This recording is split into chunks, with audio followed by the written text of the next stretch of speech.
Hi, hello, how are you? Thanks for stopping by. Today we're going to talk to some real people about some real things, living real lives, doing real stuff. This is the Working Perspectives Podcast. I'm Matt Lavelle, accompanied by the Prince of Party Boy Pete McCormick, and our special guest today is the one and only Jill Whelan. Party Boy Pete, are you ready today? Matrick, I am ready to go. This is going to be a good one. This is going to be a damn good one. All right, you can find all our content and all our stuff on all podcast platforms and YouTube at Working Perspectives Podcast. You can follow us on Instagram at Working Perspectives Podcast and hang out with us on the Twitter and the TikTok at Working P Pod. If you'd like to be a guest on the show, email us at workperspectives@gmail.com. All right, let's get this thing started. Let's go. It's all objective to be effective by voicing societies. Working perspective, exploring your day and how you get paid. Launching a new episode every Tuesday. Your day can transform while we inform with new episodes available on every platform. So check out our vibe and how we get live. Then do us a solid. Share and subscribe. Would you share it? Would you share it? Would you share it? Working perspectives.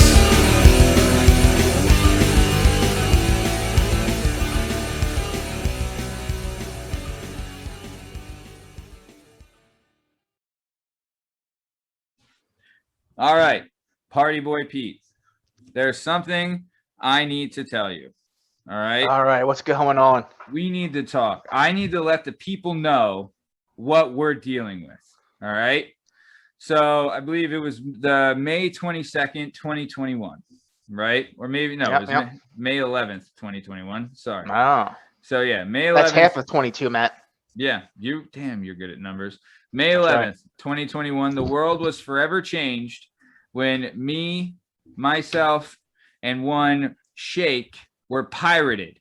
Snake, Matt. Snake. Yeah, you're right. Turns out you're right.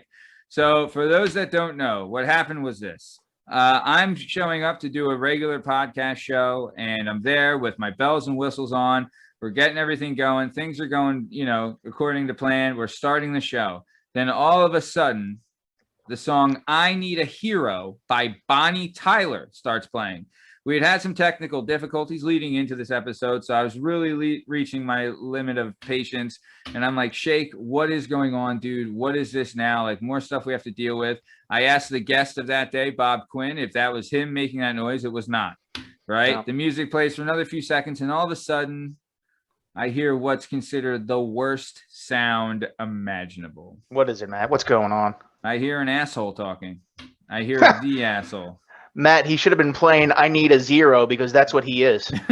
You're damn right, pal. Old Captain Jerkbeard, a.k.a. Tom Lavelle. So here's the issue. Leading up to this, I had fought for Tom Lavelle to get approval from the PAAA, which is the Podcast Approval Association of America. That's every podcaster knows about the Matt. Yeah, every podcaster has to go through the PAAA, the Podcast Approval Association of America.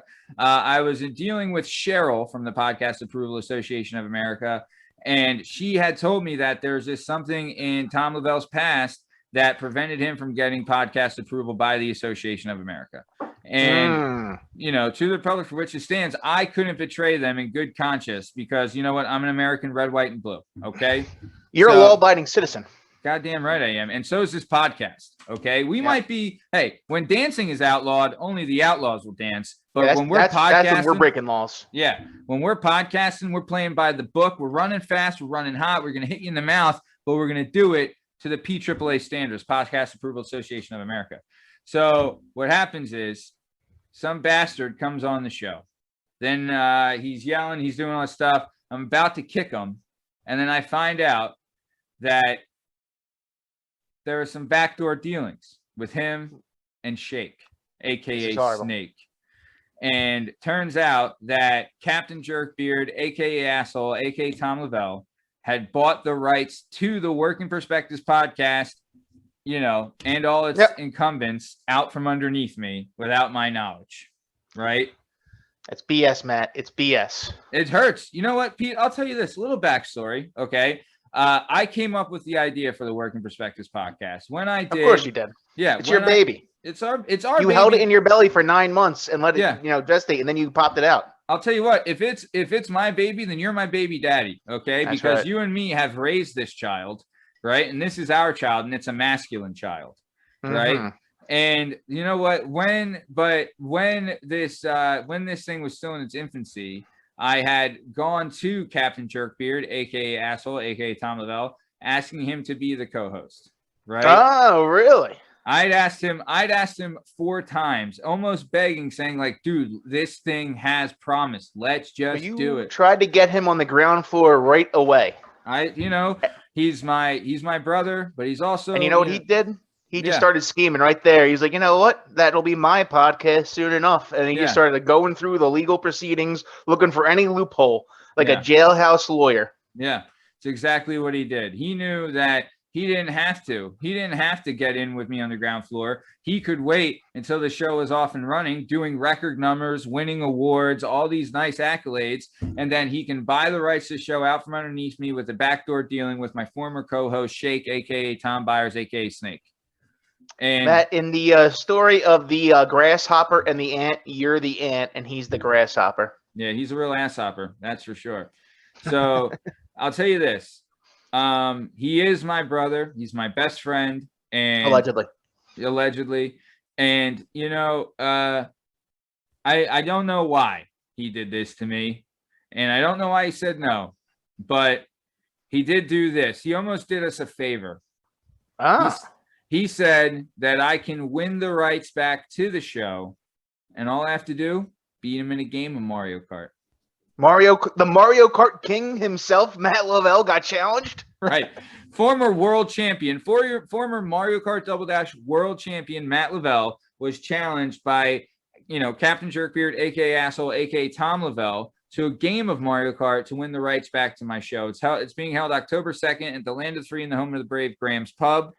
We're gonna have some more stuff going into that, but I'm just saying, is it a straight up race or do you have to lap them? Because you're so much better, it's almost like there might have to be a handicap. Well, I feel like 3 ninjas, I'll spot you 9. Yeah, honestly, I feel like it's gonna be like he's gonna try and fix it somehow. If I know him like I think I do, I'm gonna get a shoddy controller, or there's gonna be make sure that those controllers are regulated. Oh, they're gonna be regulated to the highest regulation of the law. And this challenge will be PAAA approved. I will guarantee you that.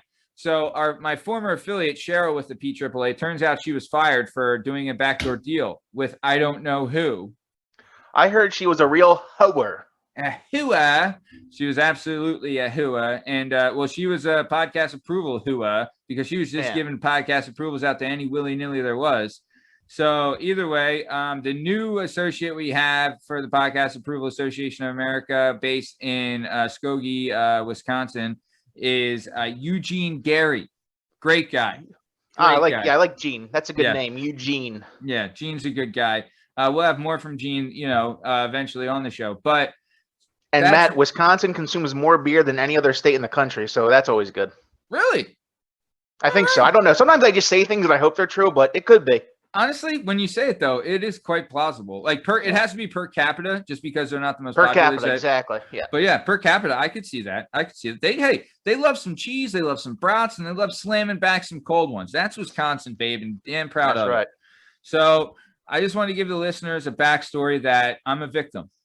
I'm a victim to a tyrant, a pirate, and a scumbag, and a jerk, and an asshole. And on October 2nd, I'm going to win the rights back to my show. It's my show. Okay. You're damn right it is. It's our show, Pete. This is our baby. Oh, that's true. Because you're Cher, Matt. You're very I don't know how to say gracious person. Hey man, Pete, I'll tell you this. You are the stepfather that I needed. And when you came in, you just helped me raise my children. The Working Perspectives podcast main show, which airs Tuesday on all podcast platforms and YouTube, as well as the Working Perspectives podcast Weekend Poppin', which airs Fridays at noon on all podcast platforms and YouTube. right? I mean, without you, none of this would be possible. And I can't thank you enough. And you're the best guy in town. Diana and Steve help too, but Yeah. I know. Yeah. So I'm the pizza. They're the mozzarella sticks. Amen, brother. Amen. You're the main course. They're just the appetizers, but they're delicious appetizers. They are delicious. I love mozzarella sticks. Sure. So, okay. But you get sick if you have too many. Oh my God. Oh, it's the worst. You're like in a coma. So, okay. So enough about Captain Jerkbeards, aka assholes, aka Tom Lavelle, that try to steal the rights from my show, but I'm going to win it back October 2nd at Grahamas Pub, land of the free, home of the brave, in a game of Mario Kart. I really want to talk about today's guest. So absolutely. Our guest today is the one, the only Jill Whelan. So when doing the research for this show, I am blown away at what we're going to learn today. Like, we've had some pretty cool stuff that we've learned on the show, and we've had, and like some prevalent stuff and maybe some stuff that like, oh, you wouldn't think about. But it really hits all of it. And it's really just so cool because it's like, this is the kind of stuff that really shapes society today. And we're going to get kind of like a nice exposure to it and like really like an educated opinion on a lot of questions people might have. And honestly, it's about time our guest got an educated opinion from somebody, Matt. How about it? They're not getting it from us. They're getting opinions, but none of them are educated. Yeah. Unless they want high school educated opinions, because that's all I can give them. But like I said, so Jill, everyone's going to find out, is doing great. She's working right now as a disease researcher. She's a molecular biologist. Everything's going well. We're really happy to have her on the show, and we're can't thank her enough for being on. But Jill, before we get started, I would just like to ask, have you seen the movie Bohemian Rhapsody? If yes, what'd you think of that piece of shit movie? I have not seen it. Score another one for the good guys, Peter Hosen. All right. It's don't such need a good movie. No? Oscar-worthy performances all around. Oh my God. If you like watching bags of shit just fall over into socks filled with donkey shit, then you're going to love this movie. But if you don't, then you might not like it. Just saying.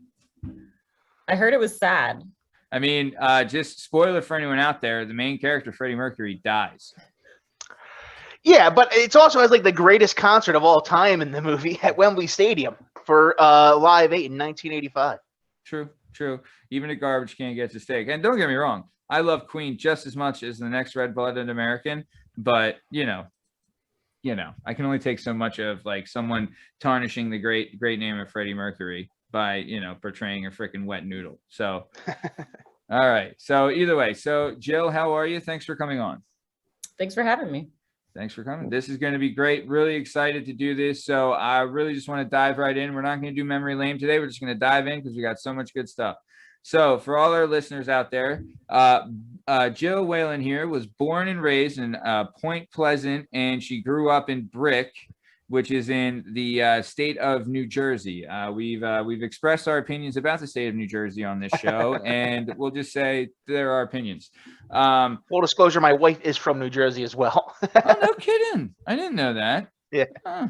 But my wife does say that there is no such thing as Central Jersey, which I believe Jill is on the opposite side. There is a Central Jersey, Jill?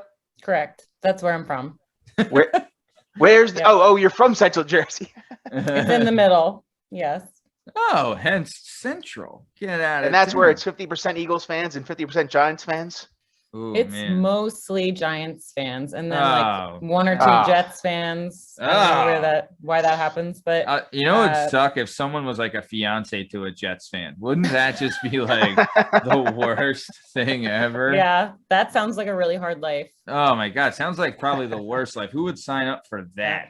I don't care how big the ring is, Jesus. But either way, feel bad for those people that are. Hey, Wayne Corbett, love him. But like we said, born in Point Pleasant, grew up in Brick. This is an interesting thing because I'm right in thinking this is an area that's close to the shore, right, Jill? Yes. So that's something we're going to get into, especially when we talk about jobs and stuff like that. But that's one of those things that's very interesting. Like when you go to the shore, everyone that goes in the summer, and it's, party popping, hopping, packed house, everyone doing their thing. But in the wintertime, it's a very different animal, like really, really like not a lot of people, and year round it's not all sunshine and rainbows down here, and but we'll get more into that later. So like we said, Jill, she's born in Point Pleasant, grew up in Brick. She went to a private prep school from K through 8th grade. Now I want to talk about this a little bit because I went to Catholic school, and Catholic school is a little smaller than public school, but you went to a prep school where what was like your class size like and your schedule and everything like that? The class sizes were anywhere from 3 people to maybe 25 per grade. Whoa. Jill, were the 3 of you passing one note in a circle between the 3 of you? Like really hard to cheat. We were probably sleeping. Yeah. It was very laid back. So there weren't like bells, you had a schedule, but no one was really holding you to it. Yeah. It's just like, what do you mean nobody was holding you to it? You just I noticed, especially upperclassmen. I left in 8th grade, but people kind of came and went, you know.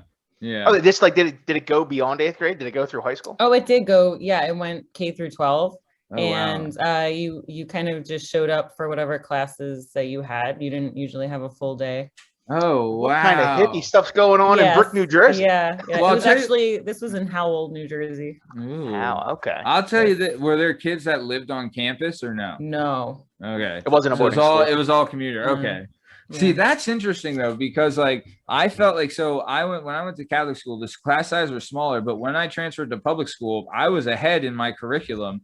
When would you say because of the smaller class size, like you were a lot further in your curriculum and your learning and things like that? Would you? Yeah. Yes. So I think there are a lot of things in public schools or most schools that you can maybe cut out and you still get a good education. Yeah. Things that are required for government or state funding, right? So we didn't have that. We didn't have the state funding. And so it was just, here's what you need to learn: math, science, art, literature. And when I went to high school at a different school, I was 2 grades ahead in most classes. Yeah. I remember. Yeah. The same for me. When I was asked to leave Catholic school, when I was asked to leave Catholic school and went to public school, it was the same thing where I was like, we already went over this stuff last year, guys. Like, what's going on? But okay, so let's I actually had a little bit of an opposite thing because I went from Catholic school to public school, but I went from a Philly Catholic school to a suburban public school, and so they saw I was from Philly and they just put me in remedial classes right away. But it was like the greatest quarter of my life because I was getting like 105s on everything. I was getting like every question right in the extra credit. I'm like, I'm a genius. And then it turns out I was just in a remedial class and they put me into a normal class and I was right back to being my B self. Yeah. Hey, your B self is a lot better than a lot of other A's, I'll tell you that. But no, because when you're in the city though, like you're going to the suburb public school and they're like, damn it, we got to teach this kid to read and not say John all the time. And well, the other city schools also have like an interesting thing because like I guess you guys took DARE, right? Or Jill, did you have DARE in your little private school? No, you didn't know DARE. Oh yeah, because the hippies like the drugs. They're like, experiment. It'll open your mind. Have some DMT, babe. Yeah. We didn't just have DARE. We had great gang resistance education and training as well. So there was the Dare Bear and the Great Lion. Really? Yeah. Dude, gang resistance, good luck. Gangs were the coolest thing in the world when we were growing up. You know? My God, they were. Dude, Bloods, Crips, East Coast, West Coast, Lat Kings, and you had the Mongols, the Pagans, like all those big biker gangs. Those guys were so badass, man.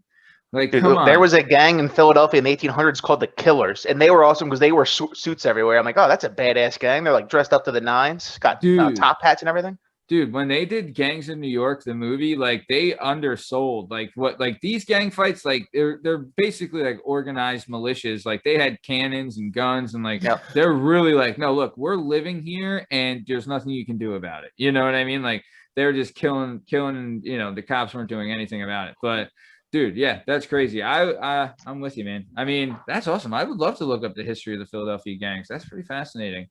But yeah, so okay, so for another podcast, another episode. Yeah, so nice. So let's keep it moving because Jill would leave her prep school and join the biggest gang in the world, which is Catholicism, and go to a Catholic high school. She would finish out her Catholic high school. What did you like? I know you went from small classes to like, I guess you would say like normal size classes, right? But how did you like transitioning to that school? And was there like a reason behind it, Jill? I didn't enjoy transitioning to that school at all. It was, the purpose was to be able to play sports, you know, in a competitive kind of you know, system. There really wasn't much going on in a school where there were 5 people in your class, right? Yeah. So you're playing basketball, it's 3 on 5 every time. Yeah, it was all co-ed, and it just, you know, wasn't so fun. Yeah. We lost every single game in every sport. So yeah, I think the problem is that the school I went to also started, like the grade school started in kindergarten, and so these people had been together that whole time, and I joined in. Cliques were established by the time you got there. Yeah, it was just kind of hard to integrate myself into that. So that was a little awkward, but yeah, I played a lot of sports, and so you make friends that way, of course. So. Oh yeah, absolutely. Oh, that's fun. Nice. Okay, so let's get into that a little bit then. So you started where you're doing gymnastics from like ages like 4 to 13, and then you did soccer and swimming, and it would be like those are your big guys, right? Those are the ones you commit the most time to. But talk about gymnastics, because we've had some people on the show that did gymnastics as like, you know, there was almost like an intro to cheerleading and things like that. But my daughter, I am like, when she's old enough, I really want to get her into gymnastics. I think as far as like the development of kids, you know, it might have some growth things, and maybe won't get into ultra competitive gymnastics. Like, you know, I don't want to, you know, it'd be nice if she was the next Dominic Mucciano, but she doesn't have to be. You don't want to shut down her, what do you call it? Yeah, I don't want her to be 4'3". You know what I mean? Like, I want to be able to do her thing, but I want her also, but gymnastics teach you like physical fitness and like dedication and all those great things, but also like you have to be fearless to do that stuff. You know what I mean? You learn how to control your body totally, and yeah, like your feet. So Jill, what was it like? Like, what did you like about it the most? Yeah. What did I like about it? I guess I was learning how to do flips on and off of things, you know, so that was really cool. It was a lot of work. It definitely taught me a lot of discipline. Yeah. The team kind of effort was really neat. So I think a lot of people think of gymnastics as an individual sport, and it is. Oh yeah. But the meets would be full days, and we would go all over the tri-state area, and they were a lot of fun. And so, you know, we were all kind of together in it that whole time. And I guess it was cool to be able to, like, I was really strong for my age, and I was able to do a lot of really cool stuff. So that was fun learning all of that. Yeah. That's badass. Plus, too, you have like, you know, you establish like a confidence in yourself, and I'm sure doing gymnastics helped you with your other sports. Yes, I noticed that. And then once I quit gymnastics, I got worse. I gradually got worse at the other sports as I lost that upper body that supplemental that you have in gymnastics that you probably aren't going to have in other sports. So that's Jill. Did you see? Did you see the movie? What was the Steve Carell movie about Foxcatcher? I think it was called Foxcatcher. Foxcatcher. Yeah. So in that movie, Channing Tatum plays Mark Schultz. And Mark Schultz is one of like the top 10 wrestlers in the U.S. history. And he actually didn't even start wrestling until his junior year of high school. He did gymnastics up until that. Yeah. And he said that was the thing. Like he learned how to control his body and everything. And he just like dominated the sport as soon as he learned it. Yeah. And he was like an Adonis athlete. Oh yeah. Yeah. Could do the intense workouts, things like that. Yeah. Dude, gymnastics. It's also a fascinating sport. You know what I mean? Like that's one of those things too, where like, it's kind of like you can't really cut corners in that, because that's how you get hurt, right? Like you have to like do your stuff, and you know, otherwise see you later. So, okay, nice. So let's keep it moving then. So you did gymnastics, but you also did soccer. How did you like soccer? And you played soccer in high school as well, right? I did, yeah. I loved soccer. It was, you know, the other sports I played as seriously as soccer were kind of more individual. So you're looking at times and scores, and so soccer was a little bit more political. Yeah. Oh yeah, they have who does the coach like, and that's bullshit. Yeah. Yeah, I wasn't really like sucking up to the coach, and so. With swimming, like you come in first, everyone sees it. There's no. You can't really argue with my time, but in soccer, you know, if the coaches don't like my attitude, which maybe happens sometimes, then I'm not playing. So so so let's get into this then, because like you're saying, you also did swimming, and it's very true what you're saying. In swimming, the clock does the talking, right? Like, hey, if you have the fastest time, the coach can't say shit. You're going in because you're the fastest one. The clock says so. No judges. Yeah. Yes. But in soccer, it's like, oh, maybe this person's better. There's some political opinion there because it's not like so calculated. It could be like, well, this person's faster, but this one might kick better. Whatever. Bullshit. But and it's also like the way that the coach's ass. Yeah. The way players interact too, like there might be a guy that's the best, one-on-one soccer player in the world, but if he can't, make it work in a team setting, then it, kind of dictates things too. So there's a lot to be interpreted. Yeah, you're absolutely right. You're absolutely right. So, okay. So let's talk about this then, because this is going to get you into your first job as well. So you started swimming at age 3 and your dad was the swim coach, right? Yes. What was your stroke, Jill? Breaststroke. Yes. Jill, have you ever heard of a swim team in New Jersey called the Pheasant Run Flyers? No. Oh. Is that a club team? Or yeah. Yeah, it was the team that I swam for in South Jersey. And like I shouldn't say they were amazing. Like I think they were undefeated for like 5 or 6 years. And I thought I was good because I kept getting these blue ribbons every year. And it turns out that they were personal best ribbons. Yeah. And I told this Matt before. He's like, well, that's good. Personal best. I was like, Matt, when you're growing up, every year it's your personal best. It's like getting taller and celebrating it. Yeah. But hey, no, at least you're out there, buddy. And I'll tell you this. We were me and Pete were in a fight for our lives in a whitewater rafting trip a couple years ago. And I'll tell you this, Pete's skill in swimming came in handy then, I felt very well. I believe it. Yeah. It's very coordinated. I'll tell you what, deceptively coordinated for a big guy. Deceptively coordinated. But all my athletic ability went to that instead of throwing. We'll talk about that eventually. But okay. So we'll say this, you're swimming, your dad's the coach, but I feel like when you do a swimming thing, right? If you're the swimming coach, then they kind of like pick you to like, hey, do this other stuff that involves the water. So not only was he a swim coach, but he was also like he ran the local beach, which was called Normandy Beach. Is that right? Yes. Yeah. It's in Brick. So Brick had its own beaches, but it was kind of like a neighboring private beach in Brick.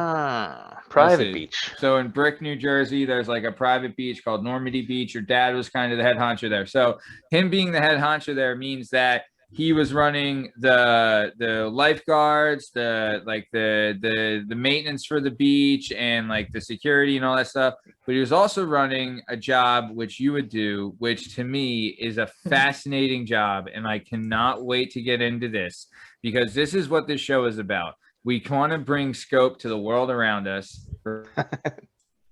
And one of the things that we talk about on this show, like this is something everyone's seen, everyone's dealt with, everyone's been with, like, and all that stuff. I'm talking about the beach badge checker. When you go to a beach, yeah, when you go to a beach, right? Everyone knows this who's been in Jersey. When you go to the beach, you have to get a badge when you're on that beach that says like, hey, I paid for the day or whatever gimmick that is, right? And there's 12-year-old kids that have to enforce this on adults, right? and people with families and all that stuff. I think everyone's regional knows this, but the thing is, like the Jersey Shore in the summer, it's not just all Jersey people. It's all of me and my family from Philadelphia, people from New York and Brooklyn. So it's just the worst of the worst, all congregating in one state. Oh yeah, man! All the cockroaches show up in Jersey. Oh yeah. So poor Jill here had to run that gambit. So I want to get this out of the way, or I want to talk about this first. So Jill, can you tell us, how did you get the job? Who is this, like, because it's Normandy Beach, I'm assuming that's a township or a privately owned beach, but is it like the township pays for this? And how do you get the job? And like, can you kind of give us a little background on that? Sure. So I just got the job from my dad because he was running the lifeguard and the beach kind of organization. And so he had me and 2 of my brothers also working for him. So yeah. Badge checkers as well? My one brother lifeguarded and then my other brother badge checked with me. And I think other people that were working there that weren't related to us got the job because they lived there. Oh, so a lot of them lived in that area, and I guess there's a posting for it, I would assume, or word of mouth. But I think that we were paid, and everyone that worked for that association was paid from people who live there, paying their dues. Yeah, it's like a property Normandy tax Beach. almost. Yeah, I see. So that association, you pay your dues for the season and you get your badges for the season. Badges? So yeah, like part of like when you pay your property tax or whatever, like the local tax is or something, part of the fees that are a part of living there, one of them is badges, right? So you have your locals badges, but then if you're, Johnny Stunad wants to come to the beach that day with his family and his coolers with bologna sandwiches and Huggies, he's got to pay. Yes. And a lot of times he's very surprised that the beach is not free. Yeah. And I don't know if that's an act or not, but they put up a fight and can't believe the costs, can't believe how much a badge is. Yeah. And isn't this a free country? Yeah. No one can own the beach. Off commissions, so really? Wow. This is commission based? Yeah, I mean, I just wondered why they were so gung ho to collect. I'm like, what do you care? But it turns out yeah, honestly, that's probably the number. Like, if it wasn't commissioned, none of these kids would give a shit.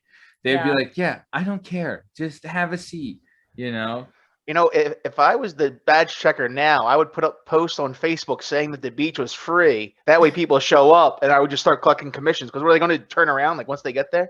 A fake Facebook account just to drive up my commish. Yeah. Not a bad idea there, Potty Boy. That's why you're, you're a money man. So, okay. So you get the job from your old man, and it's the job is kind of paid for by the township because it provides, the lifeguards, the security, the cleaner, the beach maintenance, the badge checkers, all that stuff. And those people that are paying the fees get their own badges. So can you kind of tell us what's like? So say let's paint a picture, right? So you worked there from the ages of 12 to when you were 20. So like let's paint a picture of 13-year-old Jill. Right. So 13-year-old Jill, she's there. So let's say it's July. It's the dead heat of July. Let's be honest. This is a physical job. You're walking in dry sand all day up and down the beach. Your calves must have been like unreal, right? So you're walking in this heat and the dry beach all day. If you even went and like jumped in the water for a quick cool off and a dip, you're getting sand in your nethers and you got to walk with that all. It's a whole thing, right? And you got to walk wet all day. It's a whole nightmare, right? And then you got to run the risk of someone stealing your money pouch, all that. So you're 13-year-old Jill. You're on the beach. It's the hottest day of the year. We're in mid-July, right? And Johnny Stunad walks on with his family of 5, right? And he's and you're like, hey, Johnny, before you park it here on the beach, you need to get your badges, right? And so he walks up. He's like, I don't want to pay. What do you do? What do you do? I say that he has to leave. Yeah. And he can't go on the beach unless he pays. And then he says, screw you, 13-year-old girl. You're not going to make me do anything. Yeah. And a lot of times they'll just keep walking and set up, all their stuff. If it's, if it's someone who's unaware that they need a badge, they've probably brought 15 coolers, all of their outdoor activity equipment from the garage. They're games and they're ready to go. They're going to set up on the beach. And so they just sit down. And then eventually, this is sad, but my dad will come along eventually just to check on everyone. And I'll point them out. Is he on a 4-wheeler? No, but he's wearing white sneakers and socks because the sand is hot. Hiked up socks. It looks ridiculous. And he'll go over and yell at them. And he's scary. So he'll get them to pay up. You better pay or my dad's going to be real angry. Yeah. Yep. Is that what little 13-year-olds are like? You better pay or when my dad comes in, he's going to make you pay. He's going to beat you up. That's but your dad, I mean, he would have to call if it would come to it, he would have to call the police, right? I think Did it ever get to that? Or did that ever happen? I don't think so. Yeah, I don't think so. No, they saw the socks and they knew like we better get this badge and get out of here. It's $5 or something like that. Like it's just give them the money. It's really silly. Yeah. So, damn, my gosh. So, were there any repeat offenders? Were there certain people that are just like they would? Oh, yes. So you knew like there were certain groups. Yeah, we saw them, and oh no, here they come. Yeah, you're like, oh, not a problem. And instead of finding another beach, this was the game they were going to play all year. Like, yeah, they loved it. Yeah. They're like, they couldn't wait for the argument. Yeah, they're like, all right, we'll talk to your dad when he gets here. Nice seeing you, Jill. Yeah. They have no cash, of course. This is before Venmo, if you can remember. The time, you know. So they had to go find an ATM. Yeah. Oh my God. That's unbelievable. That's unreal. I mean, I don't buy that people are going to the beach without cash because I'm always ready for that like fudgy wudgy guy to come around, so I always got a Tony spot on me just in case. Yeah, you have to have a safety 20. Yeah, you have to have a safety 20. Yeah, that's great. So that's unbelievable. When I was a kid, I was one of 6 kids, so like we were always the lunch packers, right? We could never buy anything, and so now as like an adult, whenever I'm anywhere, I'm always buying ice cream, no matter what the markup is. On the beach, I'm like, hey, give me like 5 of those because and then I eat it in front of kids to make them jealous. I'm like, look, one day you'll get a job and have your own money, and you can get ice cream on the beach. Yeah, but that day is not today. Nope, goddamn right, dude. You are so right. Because like when I remember one time my mom bought us something from the ice cream man, the ice cream truck, one time, and the whole time she's like, "Really? I gotta pay this? I could buy a whole quart for this, Matt. Here's your glove with a gumball in it. This would have been we could get 2 things of vanilla, Turkey Hill." But no, you had to get your glove. I'm like, Mom, we just want to have an experience. You know what? To this day, it's the best ice cream you can ever have. You go to like the greatest shop. I'm like, no, that ice cream bar on the beach covered in sand was the greatest treat. Dude, and that's like running all down your arm. Oh my God. It's 100 degrees that you can't eat it fast enough. Yeah, your hands are like pink. Yeah. It's brutal. But yeah, no, you're right. So now I'm the same way. Like, I had soft serve today because it's fucking delicious. So what are you going to do? Nice. Okay. So then let's talk about this. You're doing the badge checker. God bless you, because that's just a tough job. I'll tell you this the other day, and I think you would smack these badge checkers in the face, because I was at the beach the other week, right? And I'm on the beach, right? And I'm with my daughter, but my wife is like where our stuff is by like the towel, but I'm like in the water. We saw the badge checkers walk up. They went up to my wife and they're like, "Hey, can we see your badges?" We have badges, but we'd accidentally left them at the house, right? So we didn't have them on us. And my wife told her, she's like, my husband has them and he's in the water with my daughter. Did not have them, right? And the person was just like, okay, and left. And I was like, now I'm hearing your stories and I'm like, that just seems like unfair, like Jill wouldn't let that slide. No way. No, a lot of people use that. Oh, well, it's over there or somewhere. And you're like, and no one knows. And I said, okay, well, bring it up to me. Yeah. Go get them and bring them over. Yeah. And Jill, did you have like a sixth sense? Like you saw a group and you're like, they don't have a fucking bag. Yes. Yeah. It was very easy to get a feel for what you were about to encounter. Yeah. Looking back, I'm kind of embarrassed. I should have just let people enjoy the beach a little bit more. You were working on commission, Jill. You got to get that fucking paper. Yeah, also, but ask me how much I made per badge. How much do you make per badge? Yeah. 1/4. 1/4 of $1. Yeah, that's not bad. I mean, hey, like how many badges would you sell in a typical day? 25 cents a badge. Yes. So, oh my God. So sad. You would have to sell 20 badges to make. Wait, was it hourly and commission or just commission? Yes. Yeah, it was hourly, but it was more about the competition. I wanted to hear that I was the badge checker that sold the most badges at the end of the day. Oh, this is like the old trick where you tell you get your little brother to do something by saying I'll time you. Get those competitive juices flowing, baby. Your dad really manipulated the shit out of you. Yeah, there. I bet no one else was working off commission. He just told me. Oh, he just walked up with his white socks. And he's like, did you ever see the proof of the commission? Yeah, I mean, I'll get an extra $1 maybe. Oh my God, that's unbelievable. So, do you ever have to deal with surfers? Because they're a counterculture guys. You really don't follow the rules. Yes. Surfers, great question. So, what would they do? Surfers were hard. They would start running before they reached you. Usually, I was actually sitting at the beginning of each entrance to each walk on the beach. Was yours like a boardwalk or like a sand walk? Yeah. most of them were boardwalks. Okay. They're a little bit different. There were eight different streets or blocks. Okay. And so there was someone at the entrance of each block, and so the surfers would start running, you know, right from the street, and they would just whiz right on by and say, like, you know, we're not using the beach. The ocean's free. So I guess it's kind of right. Yeah. Just not gonna really argue. Yeah, they're not wrong. I mean, to be fair, like the people parking on the beach, they're paying to park on the beach all day, right? Like if they're just floating in the water, littering in their monkey suits, yeah. I guess the surfers don't have many what we call negative externalities going on the beach.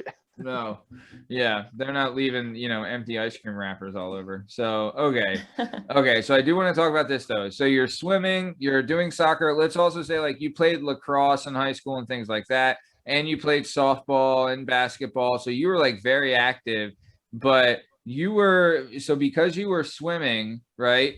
You did the badge checker. Was that like the weekend gig, and then during the week you worked at a swim club as like a swim instructor / camp counselor? Is that kind of right?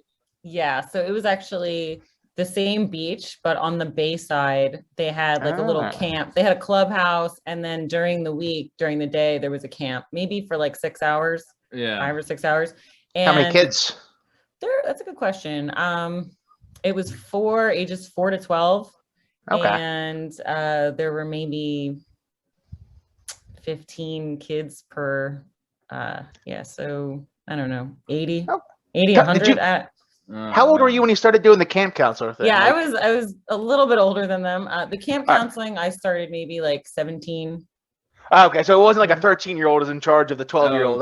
I see. Right. So, and they had counselors were assigned to a specific group, but as swim instructor, I got each group. Okay. So it's hard to tell for me because they just didn't get in the water, so I don't really know how many kids there were. Why wouldn't they get in the water? I love swimming. Yeah. Yeah. So there were a lot of jellyfish. I was supposed to be teaching swim lessons in the bay. Oh my God. It was covered. Really? Covered in jellyfish? Yes. How many? Like, hold on. When you say covered, like, I remember one time we went to Ocean City for like a couple of days, and there was like, I would say there was like a crop of like jellyfish there, like in the beach, right? And it was whatever, you know what I mean? Like we could kind of avoid them. Were you able to avoid the jellyfish, or was this like you're no avoiding them? No avoiding them. And so the bay is dark, right? But if you stood on the dock, you could probably count 20. And then I had to jump in. That was part of my job. At the beginning of each swim lesson, I just had to get in and I might get like 2 or 3 kids that love swimming to get in with me. But most of them are like, I see 25 jellyfish in like 3 foot radius, you know, like. Yeah. Is there any way to like herd the jellyfish away? Like, why were they coming? We had a net. It was from the runoff. So it started maybe when the water would get warmer in July, it would bring the jellyfish in. And we put a net around our little bay area, but I don't know what happened. They just get over it. Oh my God. So you can actually pick jellyfish up with your hands. They won't sting your hands. What? So like at the top of it, right? It's the tentacles that get you. But also like the palm of your hand isn't really sensitive to their sting, so you could pick them up. What is sensitive? We would throw them every other part of your body. You just have thicker skin on the bottom of your hands and I guess because like you never get poison ivy on the palm of your hands too, right? I guess it's one of those things. Yeah. So we would throw them. We would try and clear like a space, but they obviously swim on in, and they would wrap their tentacles around your arms and legs. Jeez. So pull them off the kids. Yeah. And you were voluntarily getting in there every single day. Every day. Yeah. I still have nightmares about this. I'm having nightmares right now. I went parasailing, right, where you're on the boat and they had the parachute on you. I did that one time, and I remember they always dunk you into the water, and as they're dunking me into the water, I could see I was over a giant school of jellyfish, and I'm just like screaming, I'm like, don't, and then they drop me into the jellyfish, and to this day I will never go parasailing again. I don't even like being out. Did you get whacked with the jellyfish? Like, I got whacked. Yeah. It's so scary. How knock on wood? I mean, God, I know I'm gonna get stung now that I'm saying this. But knock on wood, I haven't been stung yet. Doesn't mean I won't be. I'll probably be stung tomorrow. Whatever. Just screwed myself. but what is it like? Is it that bad? Like being stung? It's not that bad. I mean, I wouldn't get in the water every day and do it. She was getting in there every day. That's why I feel like a pussy. I'm still like scarred from my parasail. Yeah, I mean, at least there are different types of jellyfish. These guys, they had long tentacles and they were pretty small. Like their bodies were pretty small, but yeah, it's like a dull throbbing for maybe like 30 minutes, an hour afterwards, but it's nothing like, you know, something you might encounter in Australia. Yeah, the box jellyfish. Wait, what the hell is in Australia? Like a man o' war. Yeah, what Portuguese man o' war. What the hell are they? Yeah, that's let me like see if I can pull it. Are they that I found big? out about yeah, they're huge. Their tentacles are like over 100 feet long. Actually, it might be 100 yards. So they could electrocute you and you're like you're done. Like it's like going to the electric chair. Yeah, you're not gonna find those in the Bay in New Jersey. Yeah, and to be honest, a lot of the kids would get back in even after getting stung. So it's really not. Yeah, the kids that aren't huge, you know, VJs. They're just real, you know, real badasses. Those are the kids that are running Fortune 500 companies today. So, you know. But nice. Okay, so yeah, Pete, you're gonna pull up a thing and we'll look at it. Let me. So while we're doing that, I do want to say this. So you're doing the badge checking and then you're doing the camp counseling, and that was like you did that kind of through college, right? Well, I went to a co-op school, so my college was actually full time. I didn't really have summers. Okay. So after that first year of school, you don't have any other summers. So I see. I maybe was 19, 20 tops when I had to just end up living in Boston full time. Yeah, okay. and Jill, just because I went to Drexel, and I believe Drexel and Northeastern are very it's a 5-year program with what we call trimesters instead of semesters. Yeah. Yeah, and so just for the people listening, basically what that means is like after your freshman year, the next 3 years are split in half. So half the year you're doing classes, and then half the year you're working for an internship. Nice. Yep. So that kind of cuts out your summers. Yeah, that's fun though. I mean, you're still having a good time, right? Yeah. Yes. But so okay, so like you kind of finished maybe your second year of college. So let's just say this. So you leave your Catholic school, you graduate, you finish, and you go to Northeastern University, right? Or Northeastern College. Is that what it's called? University. Northeastern University in Boston. So you go up there. But before you went there, you did try a job. And people that aren't from like Jersey and like the East Coast, in New Jersey, this is a thing where diners, maybe like I know in Philly and in like Pennsylvania, diners like sometimes are just like shitty and like kind of run down, and they're 24 It's just the cheap option. Yeah, they're the cheap option. But in Jersey, like the diners in Jersey are legit, and you like there's some of them that are like top notch, you know? Oh yeah. So Jill here tried her hand at waitressing at a diner and didn't go very well. Jill, is that to say the least? Yeah, it was maybe 2 weeks before I got fired. One paycheck. Oh man. I don't even know if I got that. What happened? Can you give us a rundown? I guess I'm just really bad at it. So I didn't remember anyone's order. I didn't really know that. Well, were you trained? Like, did they like normally like when you get like these jobs, you have like a day or two of like, you know, initiation and Yeah. I actually don't know how to answer that question. I don't want to throw it all on them. I'm sure I would have failed, you know, in the service industry anywhere. Yeah. But the training really consisted of standing in the kitchen, like where everyone was chain smoking over the food. In the kitchen. Yeah. Oh my God. I remember my first day, the girl training me, if you want to call it that, was just showing me her new tattoo that her boyfriend gave her, and it was on her vagina.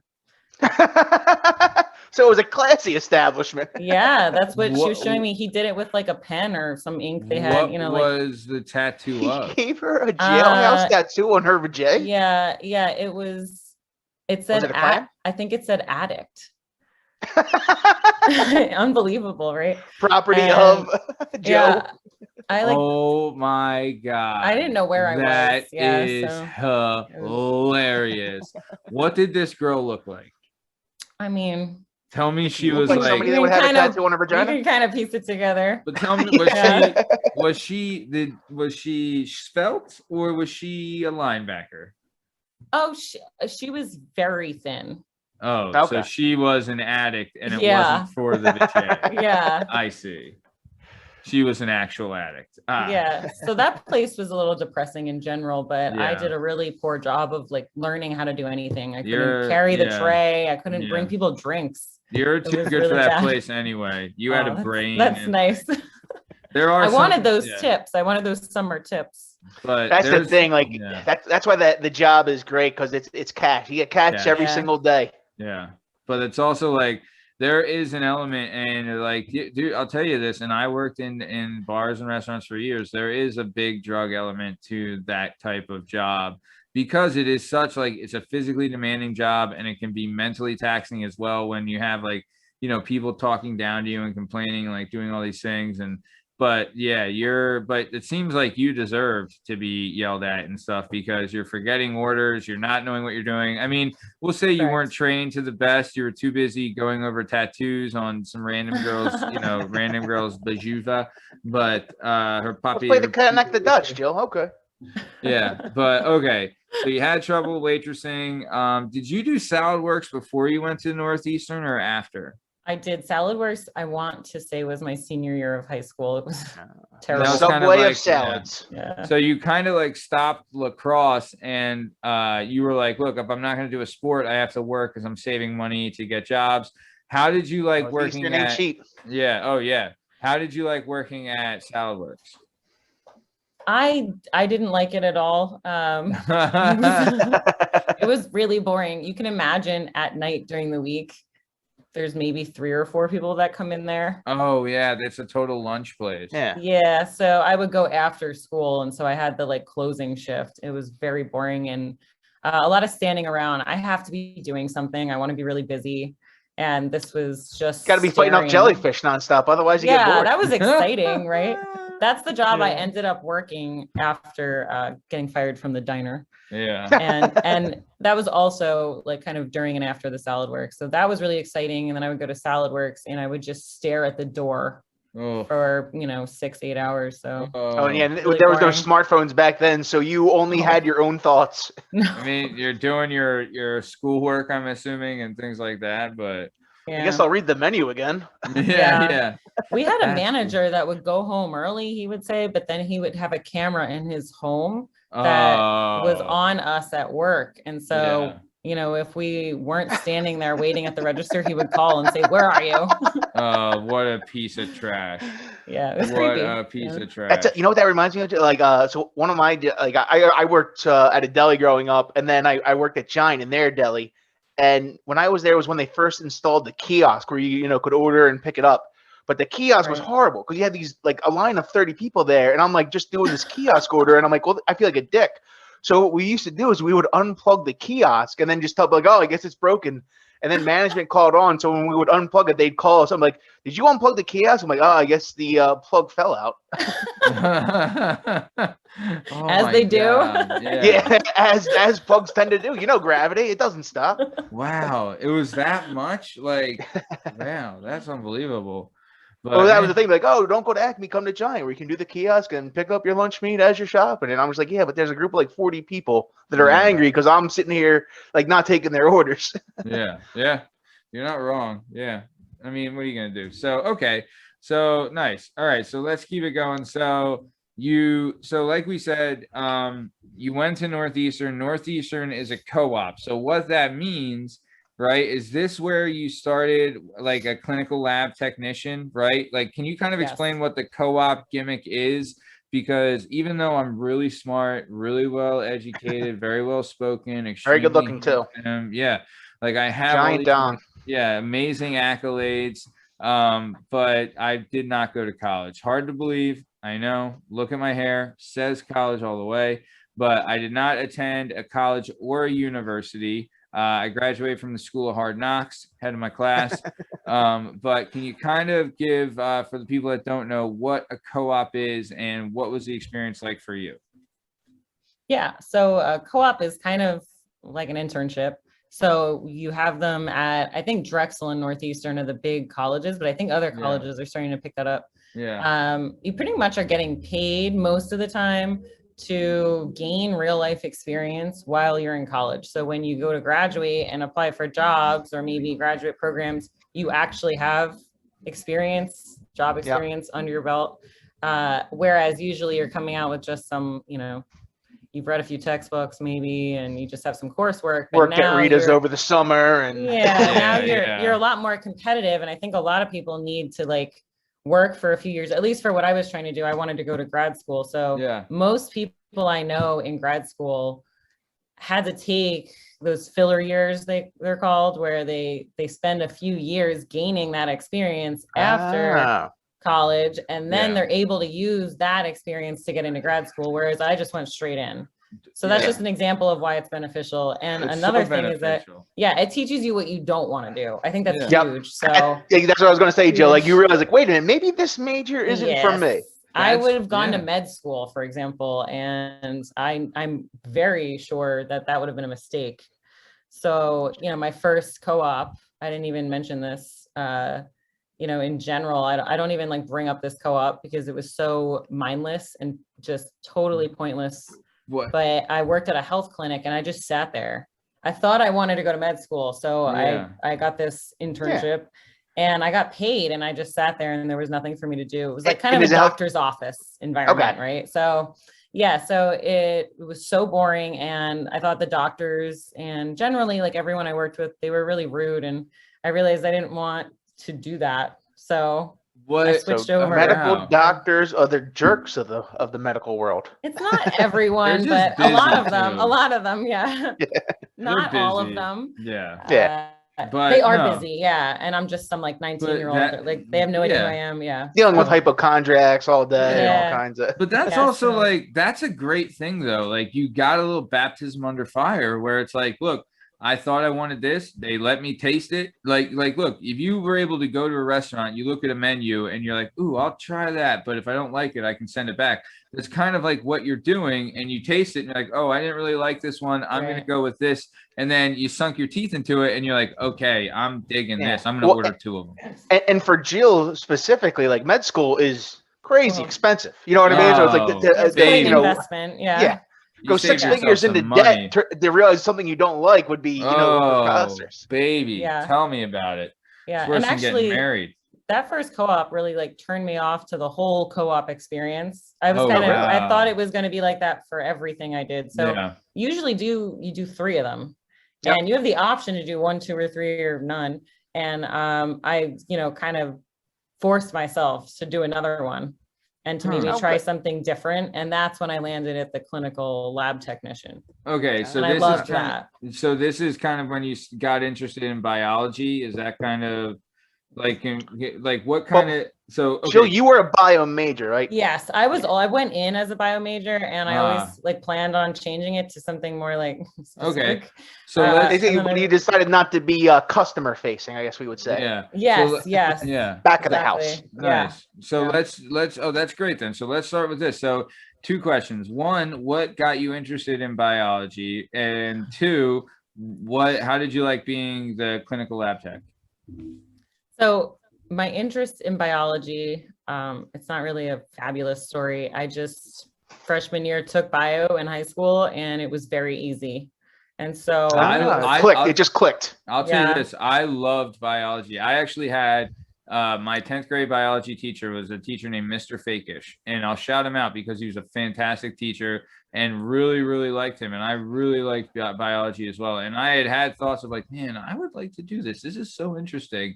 You know, like, and we were doing stupid stuff like like the makeup of a cell and like, you know, like all that stuff. But like, we were also like dissecting worms and frogs and all that, like all that cool stuff. I love that. And like breaking it apart and looking under the mic. Like, I thought that was so interesting and so much fun, you know, but that's kind of what you did. So, okay. So then you did. I think Jill will appreciate this because I said it on the show before, but you know, I quit my accounting job and now I'm going back to school to become a nurse. And so I'm in bio right now. And we're in these accelerated terms. So the first Zoom lecture was yesterday. And on the Zoom call, I just asked her, I said, hey, is 12 to 15 hours of studying a week sufficient?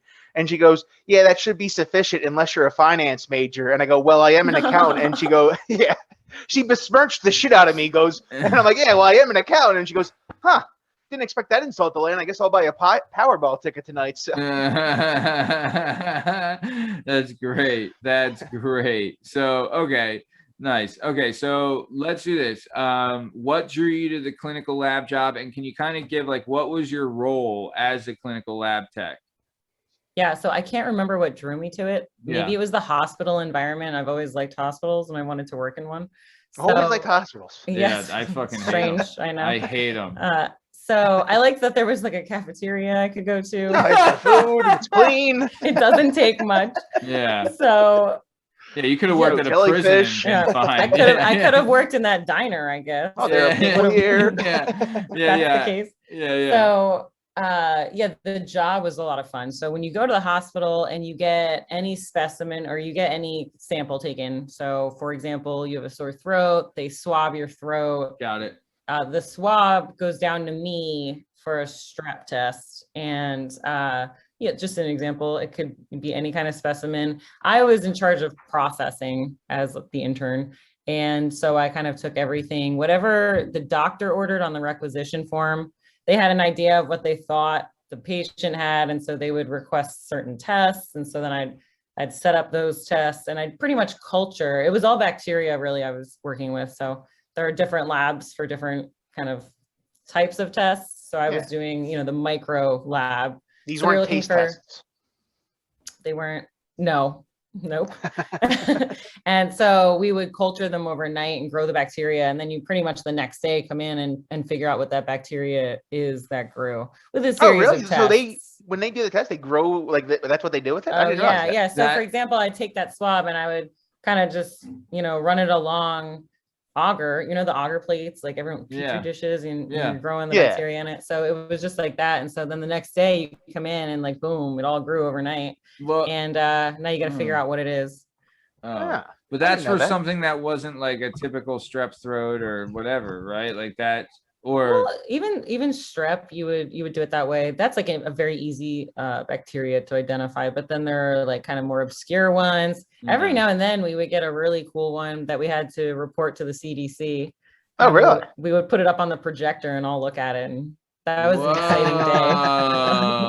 Yeah, if someone had salmonella or like C. diff, you have to report that. It's like outbreak. You have to get Dustin Hoffman in. Like, it's spreading throughout the city. Oh, really? Yeah. So that was always so fun when we had a patient that was really sick with something like that. You're like, guys, this person like looks like they're almost dead. This is gonna be great.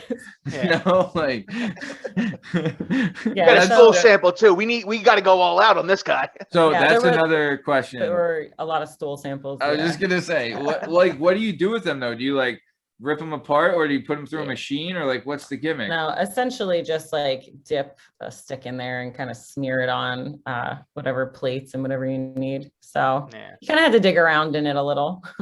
It's a shitty situation all around. Yeah, man. That's really probably, that's like out of like, if you're looking at like the numbers of situations, that's not your number one choice. That's definitely your number two choice. Like if you're gonna... Yep. We actually had a box of matches right there next to that bench. And we would light them all the time if it was a particularly bad one. Oh, wow. It really works. So you're in a hospital. You're in a hospital in Boston. Yeah. Boston's like one of the top like medical, sciencey places. And your thing was, hey, light a match. Yeah. Yes. Because I would open that container on this side of the lab and someone all the way on the other side would be like, oh, who shit? Yeah, they're like terrible. And we light a match and it really worked. It would get rid of it immediately. Look, this guy's been drinking Sam Adams and he had, the whatever, I don't know what food is famous in Boston, but he had that and he's been just the clam chowder. Yeah. He's been drinking lager and having chowder. Yeah, he's got some Sam Adams. He's been throwing back Sam Adams all day. He's got the clam chowder, some lobster rolls, and boom. Yeah, this thing might stink, but you're lucky it's in one piece, you son of a bitch. That's I mean, those are the, but still, like, you get to, I mean, that's interesting. It's very, to me, that's very interesting. And it's another part of like shaping the world around us. Like when people go to the hospital, everyone here has been to the hospital and had to do a piss sample or a throat swab or whatever gimmick, right? And when that happens, they take it and you just sit there in a room and you're waiting. And what they're waiting for is for you to be like, yeah, dumbass, it's what you thought it was. Jesus Christ, here, don't send this shit my way again. But like that's kind of what it is. So that's like, and people have experienced this so many times and have no idea what's going on. But now it's like, that's fascinating. So now, the next time you're in there, you're going to have some 19-year-old intern that has your child's life in their hands. So that's great. Exactly. That's great. So you said you worked on bacterias, right?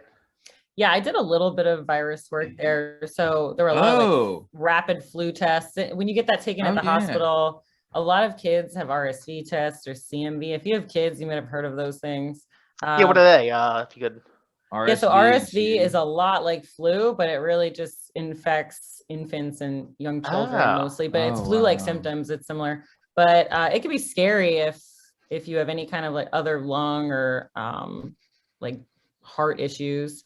So a lot of times kids will have trouble breathing and they'll have to be hospitalized for that. So most kids get RSV before they're 2. Yeah. So it's you kind of get it and goes through like the chicken pox, I guess. Yeah. And so those rapid tests that you get at the hospital, those would get sent down to our lab as well. I mean, a rapid test is really easy to run, right? Like a 5-year-old could do that. And Jill, could you give us a quick, like just the difference between a virus and a bacteria and the difference, like how you would test for them? Like, great call, Pete. Yeah, that's a good question. So a virus it can't live on its own. It has to be inside. Okay. It has to have a host cell. Okay, yeah, cool. It has to be in a host. So and if we're talking about human viruses, it's humans. But there are viruses there are viruses that like to live in bacteria.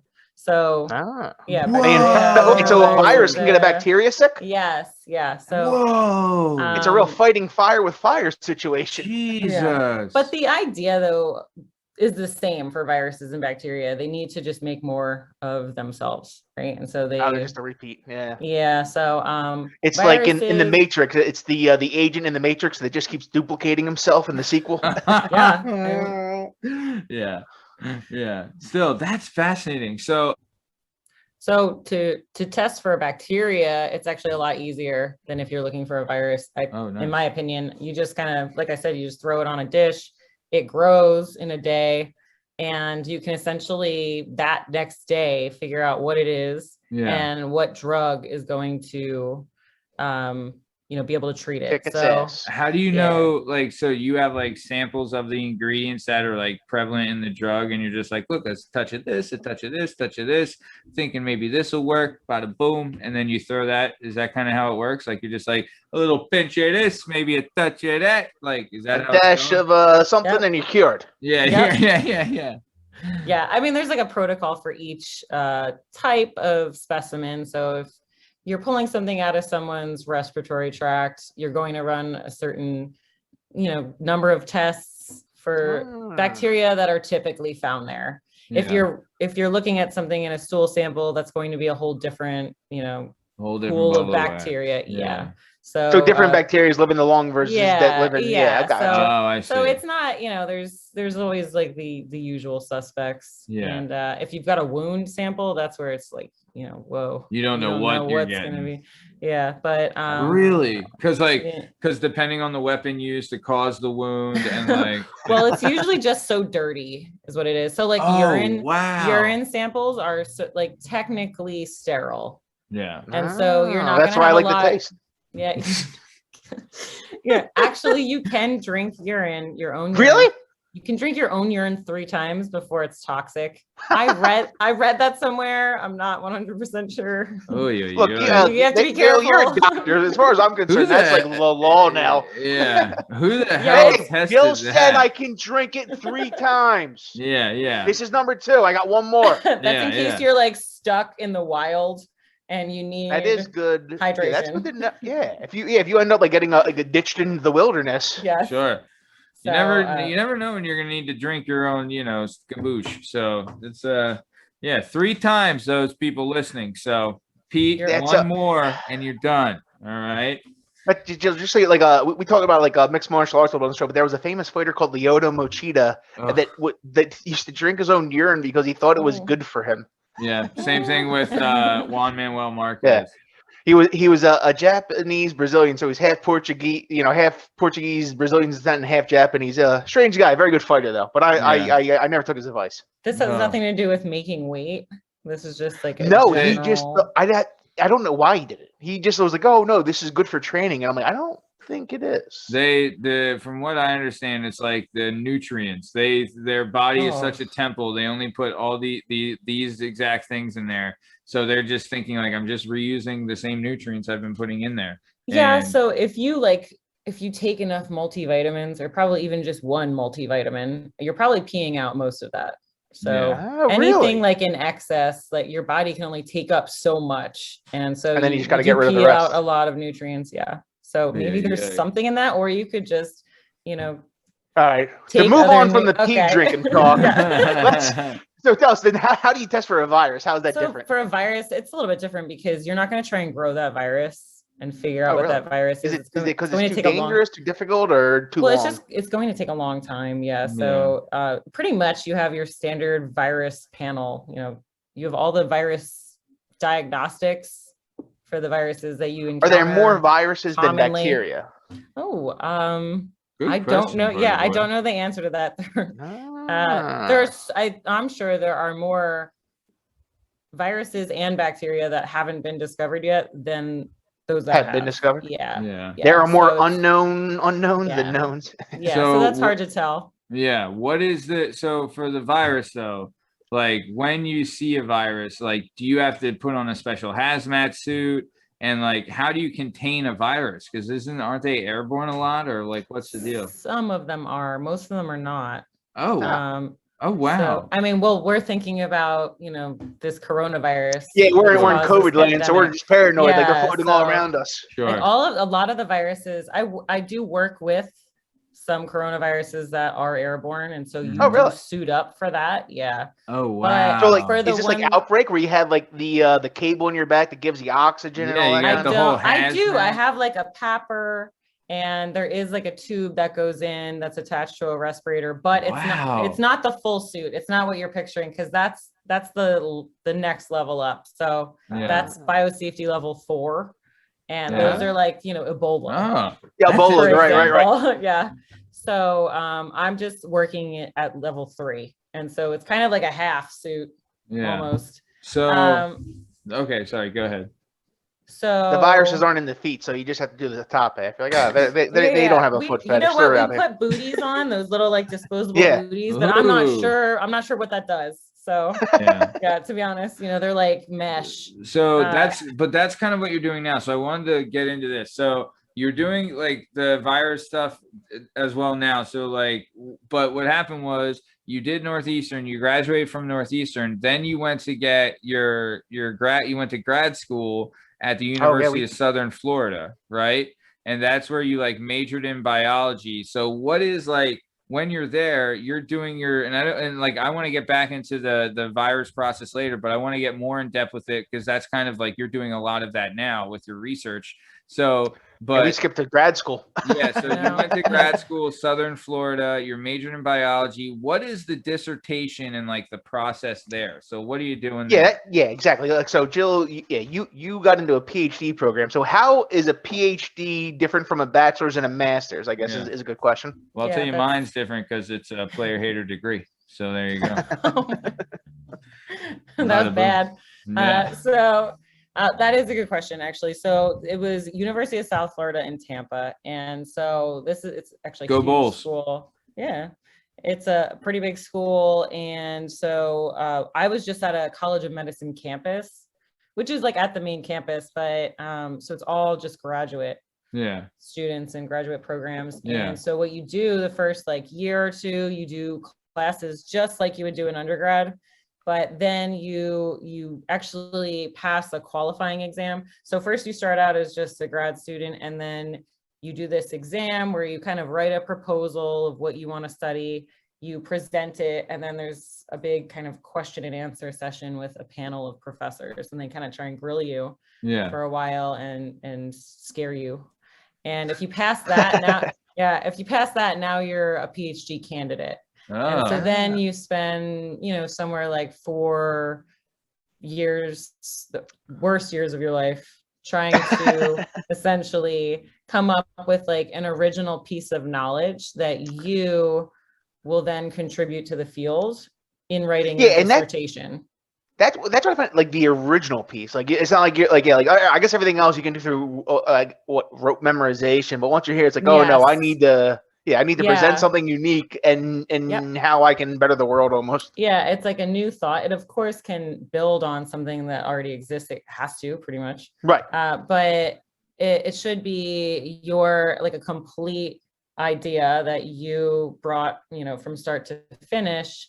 You write up this dissertation. I think mine's like a few hundred pages.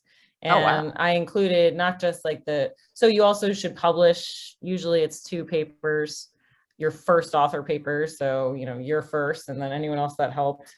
And when you're publishing it, like, are you publishing it on your own, or is it normally like, I'm working with this professor that already has a PhD or these other PhD candidates? Yeah, you work in a professor's lab and they're called the principal investigator or PI. And they are always going to be last author on your paper. So the last author on these scientific journal articles are going to be, whoever's lab you did that research in. And then the middle authors are other people that help. And so it's suggested to have 1 or 2 of those published in order to graduate. And you kind of have to have that done in order to get permission to write your dissertation and graduate. Oh, so this is like, this is just like, hey, we're signing off. This is cool. This is original.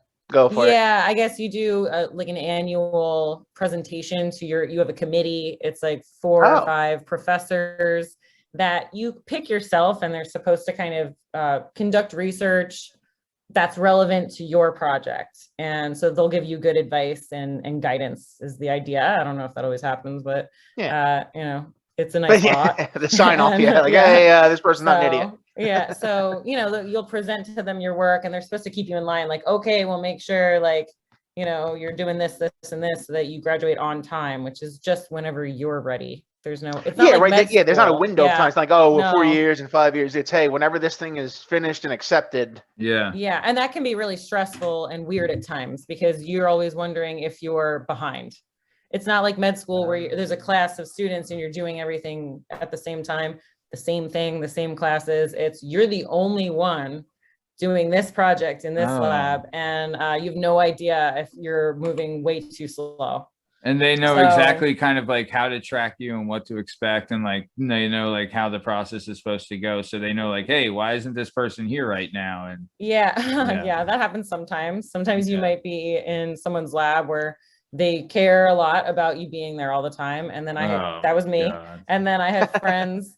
I had friends who, their PI or professor just was never around, didn't care, and must have been nice. Yeah. And Jill, you're almost like free or cheap labor for the university too. Well, it's not free actually. What's cool is that you do get a stipend. It's not really enough to live off of, but do you have to pay tuition, or is it like, we're paying your tuition and we're giving you a stipend, or is it like, I guess is it a net stipend, or it's still money out the door? Yeah. So I think at least where I went, there was a weird net stipend kind of thing that happened. I ended up having to pay some really small amount, like $700 a semester. But then I got this stipend, so I thought it would make more sense for them to just subtract that out. But I don't know.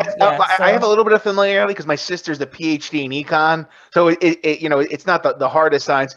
But she would like teach classes, and they'll send me checks. I'm like, but you're still paying tuition, so why don't we just kind of like strange. So I'm sure they're trying to get around fees and things like that. And so generally, though, you're making money as opposed to if you were in med school where you're like. Then it's going to accrue a serious debt. $200,000. Oh man. It's nice. You're getting this degree. You're getting paid a little bit. And were you teaching at all, or? I taught one course. I didn't have to. So some PhD programs you have to be a TA. Yeah, my sister had to teach recon, so you don't have to teach in biology. But that's like part of the curriculum is they make you teach. Yes. And so like to me, that's not kind of not for you though, right? No, okay. I don't know how you're supposed to do your dissertation research and also teach courses the whole time. I just don't know how so much people do that. Yeah. So I didn't have on campus where I was, at least in school, we didn't have any undergrads because it was a med school. So they didn't, they couldn't make us kids ruin everything. Yeah, there were no students to teach. So that didn't really apply for us. But in some cases, they do have to do that. That has to be stressful. Yeah. But for us, it was just nonstop. I probably did 10, maybe even more hours a day in the lab. It's like a kind of laid back environment, but you're expected to do a lot. And is it kind of like one of those, like, look, if you're getting your shit done, we'll just let you do your thing. But if you're falling behind, like, we have to let you know. And that's I think that's the best way to be. Yeah, the national average, I think, is, at least last I checked, 5.5 years for getting a PhD. Oh, wow. From start How long to finish. did it take you? I think it took me about 5.5 years. Good. That was great. Yeah. Yeah, and I think once you hit 8, you're kicked out of the program. Oh, really? They're like, hey, you didn't get it by now, pal. It's just not fucking at least happening. that was the case at USF, and I think that might actually be a national standard. Because is there exceptions for someone that takes on, we'll say, a harder dissertation, or is that kind of like the professors are kind of, that's why they kind of tell you at the beginning, like, hey, he might be biting off more than he can chew, and you're not going to make it. Yeah, it's up to your professor and your committee to help make your like project decisions. So conceptually creating the project, and then you're just nonstop doing experiments. 95% of them are not going to work, and so you have to make decisions. You have to make decisions along the way. Do I continue trying to make this happen, or do I shit still smells like shit? Gotta go back to the drawing. We always talk about how it's got a lot of wolf hair in this feces. Getting a PhD is like the definition of insanity. We used to always say that. Yeah. You just do the same thing over and over. Well, to me, like, the research process seems like it can be kind of tedious. But like, we had a former guest of the show, friend of the show, Carl Bowers, right? He is a master carpenter, master craftsman. But for fun, he likes to build like grandfather clocks and stained glass. And he's told us, he's like, the work is kind of tedious, but he loses himself in that. And he kind of it's almost like therapeutic or exactly. Is that the same kind of work with the research? Like a lot of repeat in processing and note taking and stuff, and kind of can be tedious at times. But do you find you're in the zone? Yeah, you're in like your element there. I do think at times you can kind of get in the zone, but I think it's more like addicting to get good data. I think that's what's driving you because it's so rare. Yeah. And like, so, baby, that data. Oh. Yeah. Well, like, you're also calculating. You're calculating in your mind. You're like, okay, well, this didn't work, so let's try this, and I think this is going to work, and then this is going to hit, and then you're like, mother. Exactly. And then you think about it again, and you're like, well, you know what? Maybe if I tried this, because this goes here, and this is a little bit of this, and then when that hits, you're like, motherfucking money, like. Yes. Yeah, that's a great description of it. It's very accurate. She's looking for that researcher high. Yeah. Hopefully you're not like doing the same exact thing over and over, and you're changing something. So that's required, really. Just that one thing. Just that independent variable. You get obsessed trying to figure out what is really. So it kind of takes over. Yeah. Yes. Yeah. So do you like in your mind then, are you taking your work home with you in your mind? Like just different things you're trying? Yes. Wow. Yeah. I think about it when I'm working out, when I'm in the shower, when I'm trying to go to sleep. But that's when I wake up at 3 a.m. Yeah.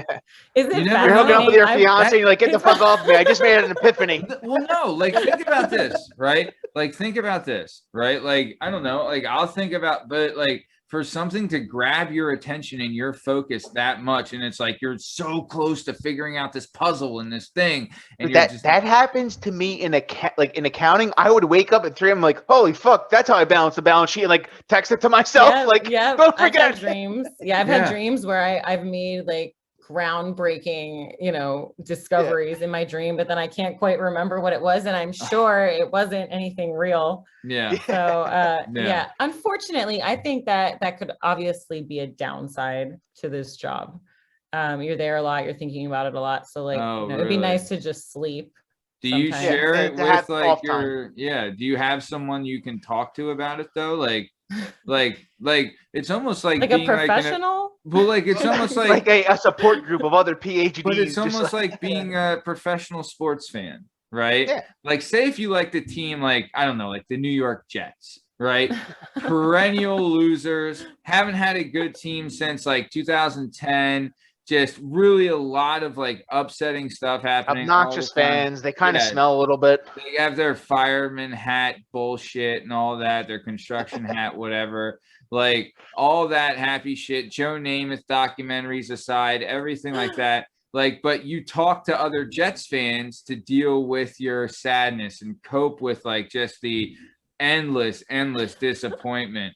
So, I mean, is that the kind of thing like you have to kind of lean on your coworkers in a way to be like, you know, this is tough. Like, I didn't know, get like, any data either. yeah, No data like, today. Yeah. like I wanted, I had my arm all whacked up, ready to go, the needle's primed, but I just couldn't whack in that data and get my fix. Like, you know, and it's like, but do they teach, is this part of it then? Because like you're dealing with people that can become so obsessive, is part of like learning, like getting your PhD and all that.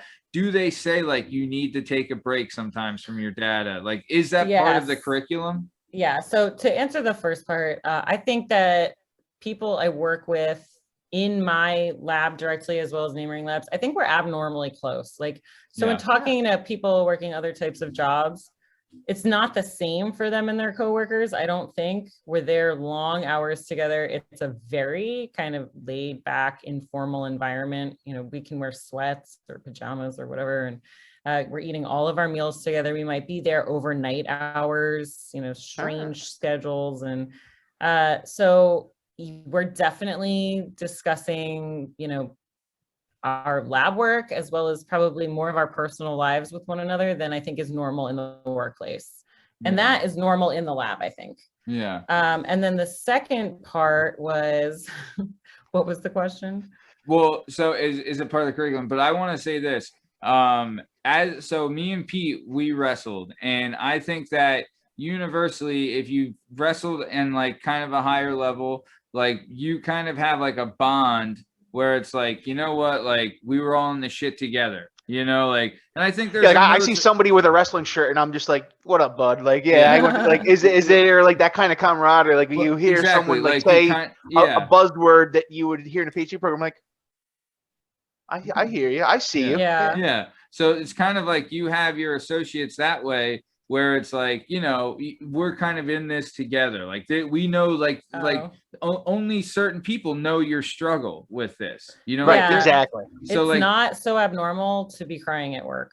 We've all really? done it. Yeah. Well, I like mean, you're I tell people people your brain, right? I You're tell people your brain. to go to the bathroom to do it because it's like uncomfortable, obviously. Yeah. Listen, if you're gonna fucking cry, there's no crying in biology.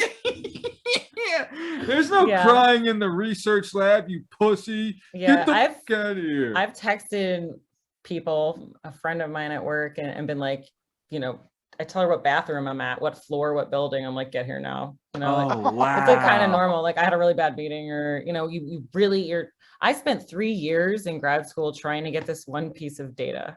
And so, you know, there were a lot of tears involved with that. But I'll tell you, when I finally got it, that was really exciting. And it's the highest of the highs. Yeah. And it kind of solidified my graduating and getting out of there. And I made it the background on my phone for a long time. I just wanted to look at it all the time. So that was 3 years of, you know, discussing with my friends in the program with me, you know. And I think people can relate, like if you put it into like sports or something else, like you put in all this hour, you put in all the hours, you put in all this work, and then like when you like all that heartbreak, and when it finally hits, you're like, that's fucking right, I did it. Well, yeah, there's so much, like, to be fair, when you put in your data or when you put in your tries, like if you don't get it, it kind of feels like a loss in a way, right? Like you're racking your mind, like. Your mind is a Rolodex, right? You've researched all this stuff and you know, like all these things. So you see this virus and this bacteria. So right away, it's like, this goes with this, this goes with this, right? And you're like, okay, this is supposed to work, but this isn't working. So let's try this. Let's try this. Let's try this. So you're trying all these things and you're setting up all this data and you're putting down like, you know, when you're at number 500 or whatever, like how, like, do you know, like what's the most amount of times you attempted something and got it wrong before it was right? I mean, probably around 500. So could you imagine, right? Like you really want like number 499 to fucking work, right? You're like, yeah, and sometimes you really think that you got it. And then it's convinced. I will say another really helpful tactic in the lab is to put something down for a month or two and then pick it back up. Yeah, that works well.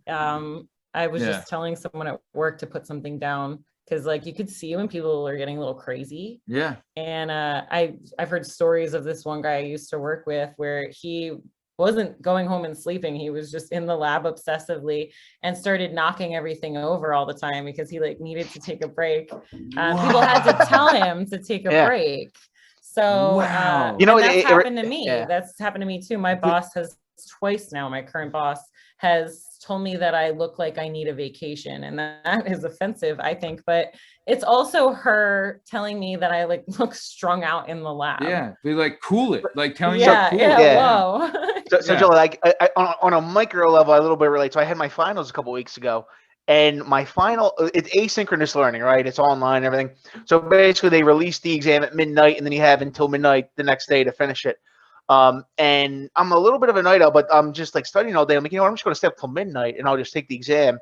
And I get a coffee at 10 and I'm studying. And then around like 11:30, I'm making mistakes on the quizzes. And I'm like, oh, fuck. I just drank this coffee and now I'm like losing it. So now I'm like trying to go to bed so I can take it tomorrow because I'm like, I've already ruined my brain for the day. This is a nightmare. Can you say then, Jill, so... And I'm just taking Bio 101. God only knows what people that are on a dissertation in a lab. Yeah. So, well, let's do this. So, like you get your dissertation, you go through grad school, you get your PhD, right? Like all of that. And then when you're done that, now this is kind of bringing us to where you are right now, where you're doing your research and you're going over all these things that you're studying. But how are you getting paid for this, right? Like, so when you were doing your co-op, you get like your kind of side hustle gimmick there. You taught a class, maybe got a little gimmick there. But who pays for you to do the research now after you get your PhD and your dissertation and all that? In my current role as a postdoc. Yeah. Yep. Yeah, that's a good question. So there are different ways you could be getting your money, but it's typically in my field, which is virology. It's going to be coming from the NIH and the National Institutes of Health. So, you know, Fauci. So Fauci is paying me right now. Good old ouchie Fauci. Yeah. So what you do is you, the PI, so the principal investigator, or the professor who's running the lab. So they have their independent lab. Is that the person that told you needed your vacation? Yes. And she was right. And it was great. Yeah. So. Hey. And the independent lab, are they always, I guess, is it a for-profit university, or is it going to be a mix of anything?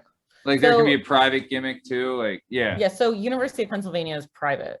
And so there can also be public universities. But I guess my question is it always a university when you're a postdoc? It does not have to be. No. And this wasn't always the case, I don't think, but you can do a postdoc at a company, at a pharmaceutical company. I don't really know how that will work. I've actually been asking around about this even this week because you're trying to publish papers and you're trying to publish, like, just like I was describing for my graduate work. In a postdoc, it's even more important. So papers, peer-reviewed journal articles and scientific journals, they're like currency in my field. So that's your resume, basically. Yeah. And I was called unproductive for only having one postdoc paper at one point. And now if you have more than one, I guess people look at your resume and say, wow. And so it's just like that one little thing. is how everyone interprets your resume and I guess your career and productivity. That's such bullshit. Yeah, it's they're not there when you're breaking down in the third floor bathroom after attempt 347 goes up in shit. Yeah, like that's bullshit.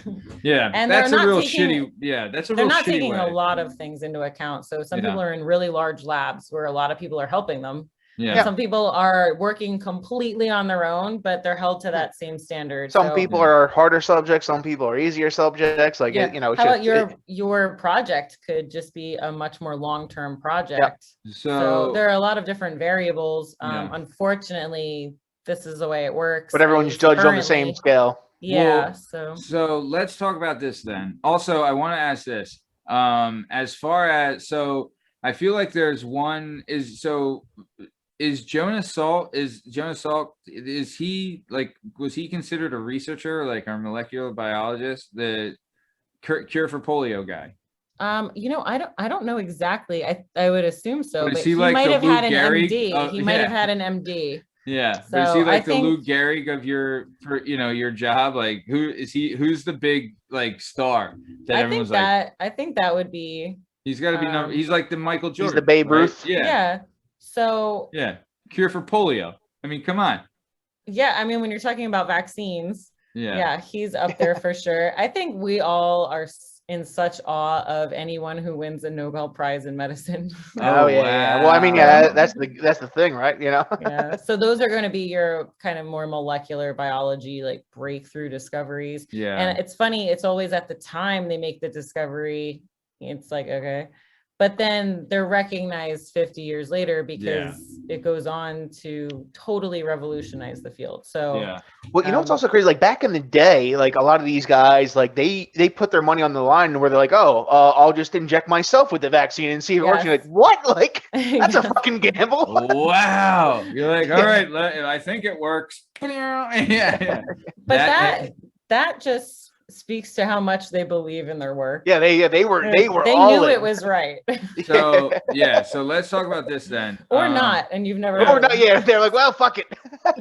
I've had too many nights in the lab. This is gonna work, or I'm out of here. Yeah. Like I can't go through process number 5,000. So, but okay, so I do want to talk about this. So I wanted to bring up, so you're doing your research, you're getting paid, you get like a gimmick from the National Institute of Health, like the salary minimum, you're doing your research. So you worked on the Zika virus, is that right? Yes, I still work on Zika. Oh, you still? And for our listeners, the Zika virus is the Caribbean, right? That's the mosquitoes are deforming the babies down there or something. So yes, that was well. Do you develop? I don't know if I put too much technical jargon in there, but I hope the listeners understand. Yeah. So exactly. To try it one time, like so when we're talking about like you're testing to see if this thing will work, right? Like, can you kind of walk us through like the physical process? So you have your suit on, right? You're dealing with the virus. You have the virus samples, I'm assuming, right? Or you only have one sample, or do you get a fresh sample every time, or how does it? And then like you get like, okay, you have your potion here. You mix up your potion.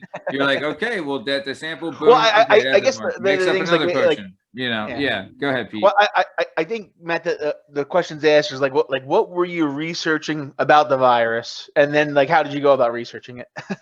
Well, yeah, like how do you go about testing your vaccines or whatever it is? So I'm actually not if we're talking about Zika virus, I'm not working on a Zika vaccine. Okay. I'm more interested in I mean, I think this basic research, it's basic science research. Will build up. It hopefully the idea is that it will help kind of infer, like decisions made surrounding vaccines. So you're getting all different types of things, and you have the Zika virus. Well, I think we just want to like. So what were you studying about it? Like what aspect of the virus? Sorry, go ahead. Yeah, you're right. Sorry. So what I'm interested in is what the virus is doing at a single cell level. So when we're thinking of vaccines, you're thinking of a population level or even just like an organism. So I'm talking about one single cell. So we're looking at what's happening inside of one cell and then maybe a group of cells in a dish. So we take human cells and we put them in a dish, and then I'll go into the freezer and I'll get a vial of Zika virus. It's just like a concentrated stock of Zika. And this actually isn't in the BSL-3. So I'm not suited up for this. Zika is actually rather kind of tame. It's not airborne, right? So you're not worried about it. It has to be a mosquito that bites you. Yeah, like, and it's really just like not gonna happen in the lab. Yeah. If I was pregnant, I shouldn't be working with it. So that is like a rule that some labs have. Which I think is valid, but so you get this stock of Zika and then you just kind of put it right onto your cells and it goes in on its own because it likes those cells, and then we kind of freeze it. You can eat buffet. Sweet. It's like, oh, okay, I like these, and it'll go in there and it'll crank out more Zika virus, like I said it likes to do. Wait, you don't put it on yourself, you put it on the cells you've collected. Correct. Yeah. Sorry, and actually I'm growing little pieces of skin in the lab right now, and I'm putting it onto the skin too. And it's like 3-dimensional. So then I like cut it up and look at what it looks like in the skin. That's been that's my latest so badass. And on the cellular, are you just looking for like how it reproduces, how fast it reproduces? Like what's it attacking specifically? Yeah, exactly. Actually, have you heard of CRISPR? I have not. No. CRISPR is a kind of new technology where you can genetically modify at the DNA level to kind of remove genes. So you can take genes out or you can put them in, but you can pretty much modulate what's going on in your cells. So we have a genome, and you could take this technology, which was actually from bacteria. That we took it out of bacteria and now we're using it to manipulate whatever we want in our system. And so I'll knock certain genes out using CRISPR, and then I'll infect and be like, what's going to happen? So that's like a very common thing that we've been doing. So it's very, molecular. We're talking about what's going on just, within a cell or a group of cells. Right, because that's it, right? Like I guess like viruses affect your DNA. Is that kind of how it happened, or they inject their DNA, or they inject they inject protein, or they inject DNA into us, and they kind of change our DNA. Yeah, some do that for sure. Like HIV does that, and so but when like the virus comes into the cell, it's going to use all of the cell machinery in order to make new virus. It needs all of your stuff. It's going to use us to attack ourselves. Yes. So exactly. It turned me against myself, that son of a bitch. Fascinating. Yeah. So what we do is we're like getting rid of certain things in the cell and seeing if the virus can still replicate or if it needs that. That's so cool. That is just kind of a way of figuring out what the virus needs in the cell, and then we can kind of try to harness that. As like a therapeutic down the line. That's so it needs this. If I can take that away, I can take it away. How can we make it so that we block that from the virus, accessing that specific thing in the cell, and then that way we could block the virus from replicating. So ultimately, this creates like some sort of therapeutic. So that, to me, Jill, that is fascinating stuff, and I do want to talk about this. Right, I want you to get your doing proper, because what you and what your associates are doing, like the tenacity that you guys have to go after this has to be recognized, because this is unbelievable. The amount of like stress and pressure you put on yourselves just to like obtain this goal and get this data and find out that this works. Like that's unreal. The process I think, that you go through. What Matt's getting to is we did a little research like on your position, and we found out how little postdocs are getting paid, and it's just what? Or like, are you have this much education, you get like 9 years of school, you're crying in the bathroom like how many days like a year? Is this not normal? You guys don't cry at work? I mean, I do, but my insurance covers the like like it's covered. I was an accountant, so I cry too, but we get paid, like a nice chunk. common misconception. I think people assume because I have a PhD that I'm making a lot of money. That's right. Like, who you're putting in all this time and investment. I'm thinking it's got to get paid, so like in a tangible way to measure. Yeah. I have to admit, my job is fun. So, I'm going in like after that infection I was talking about, I kind of like freeze the cells. And then I throw fluorescent dyes on them, and then I throw them on a microscope. So I'll sit in a dark room and look at these fluorescent images of virus inside of cells. Like that's the kind of thing I'm doing every day. So it's not so bad overall. I feel like I'm a trade-off. You enjoy the work for free. Yeah, you like it. Yeah. And you get that runner's high every time you get that nice chunk of data. You get that pop on the data. Yeah, it's nice to share your work through articles with people, and then have people contact you and say like, hey, that's so interesting. Or I go to a conference and I present my work and people come up to you and they're interested. Great. There might be like 2 people total in the world that read an article I write, and that's fine. Oh, really? If one of them finds me at a conference and tells me that they like my work, like I'm so happy for at least a year. Hey, 2 people, that's better than the numbers we get. So, you're killing it. That's fascinating because you're doing like the work you're doing is for all mankind, to be fair, for all humankind, the stuff you guys do. Go ahead, Pete. Matt, that's a good point because something we wanted to touch on, since we're getting at the end of this COVID world. Yeah. And we have these big MR, like, so really like you have DNA vaccine. And you have RNA. And so we have these new things called mRNA vaccines. And when you think about it, it's like they got this thing out fucking fast as shit. Yeah. And you're like, how did they get it out so fucking fast? And it's because behind the scenes, you have all these postdocs that are, examining every part of this. Yes. And then when all of a sudden something breaks out, they're like, okay, let's put all of our information together and figure out how to fucking kick this thing's ass. Yeah. And it's people like Jill who have been, spending hours and hours and hundreds of attempts to get these researching, to get this data, and are breaking down, going into the bathroom and putting themselves under this much pressure, that these are the people that the world relied upon to get this vaccine out and to save lives. And that should be commended. You should be very proud of the work that you do, Jill. Also, of course. And, I think everyone should know that because that is the truth. This is another thing that we wanted to bring to light on this show. Like the world that's built around us, people just think this vaccine fucking popped out of nowhere. That's not the case, right? You're spending thousands and thousands, you and your colleagues are putting thousands and thousands of hours, actual hours of work and research and mental anguish. Like you're torturing yourselves mentally to get these things that so much that you and your colleagues are having breakdowns just so like, and people just think like, oh, this pharmaceutical company just put it together in their fucking lab in Colorado, which is not the fucking case. So and the end result is so that I can go hang out with a bar that's a Jets that's a Jets fan at a bar at happy hour. That's the end. That's so that get rid of that Jets fan. Preaching to the choir there, Jill. Huh?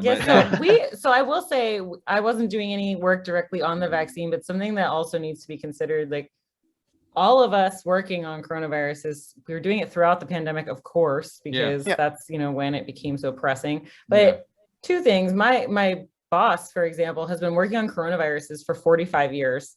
And so people like her and other coronavirologists, they did so much work that sped things along when a highly pathogenic coronavirus like the current causative agent of COVID-19 so emerged, Jill, I like right? So like we already knew so much because of all the basic science research that had been done. So they had done all that legwork.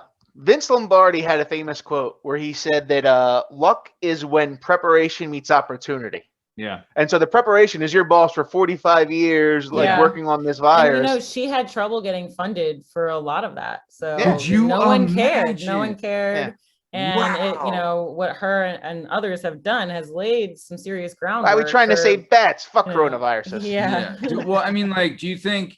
I don't want to get in political. I don't want like big pharma to be the there should be. I mean, I think now there will be. I think now there will be. The research has to become more prevalent because their research saved millions of lives. You know Actually, what I mean? And Matt, that's something that I think Jill can touch on too, that I think people don't realize is like how much the big pharma relies on universities and postdocs to get them that building block information. Yeah, I don't think it used to be like this, but there is a much closer working relationship between big pharma and academia now. Really? So we were in, actually, I can't like say any specifics, I don't think, but we were in collaboration with a lot of companies throughout the pandemic to do a lot of work for them. I worked on an at-home COVID test at one point for a while, just like an example, but you know, we're in the BSL-3 doing infections. And so a lot of companies, you know, they have ideas and they want to,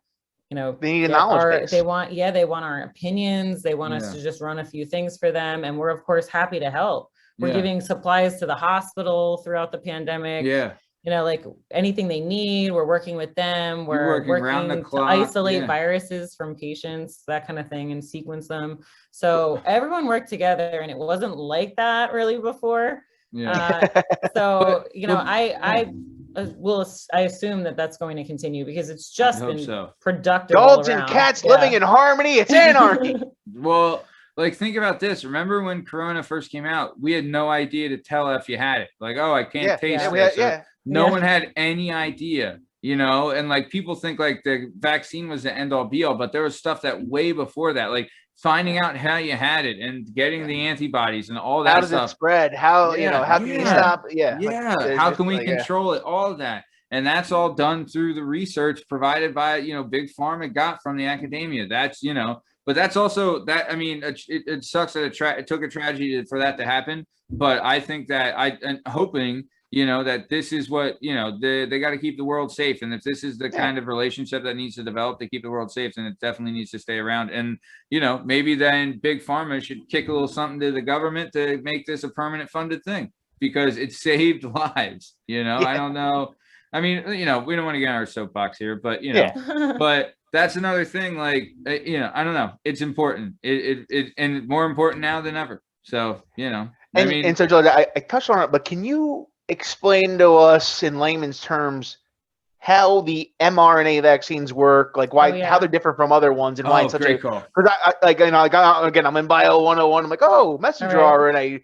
Oh, and like when I start learning, I'm like, oh, now I understand why people think this actually could cure cancer down the line or something. So like, you know, not that I'm expecting you to explain that, but just kind of like what's the difference between the mRNA and traditional vaccines and kind of like how they work? Yeah. So there are a lot of different types of vaccines. And so mRNA vaccines have been around, or at least the technology behind them has been around for a lot longer than people think. And at least 10 years. And so it works in that you have to kind of consider the central dogma of biology. So maybe you've heard of this, Pete. So I just learned it, but you give me a refresher. Central dogma of biology. Yes. So DNA codes for RNA. Okay. And then RNA codes for proteins. Okay. And so those are kind of the three big ones in the cell. It makes up everything in the cell. So and just for for people listening, like some people think proteins are muscles, but proteins are also enzymes. So like enzymes help you break down things and build things. Yeah, proteins are pretty much everything that I mean, nowadays we know that RNA can also be functional. Like it's not just coding proteins. Yeah. When I say code for, that just means that it's a sequence and the machinery in the cell reads it and cranks out protein. And so we used to think that RNA was just like a sequence, but now we know it can also be functional, but I'm off on something. So proteins are going to be carrying out all the functions in the cell pretty much. And so viruses have limited proteins compared to our cells, but they do have some, and they have surface proteins. And the coronavirus surface protein is called a spike protein. You might have heard of spike because when you hear about all these variants, they're all involving changes in the spike protein. And the reason that's important is because if you think about how it's on the surface of the virus, that's what your body is going to encounter. So when the virus is in your body, what touches the cell, and the cell.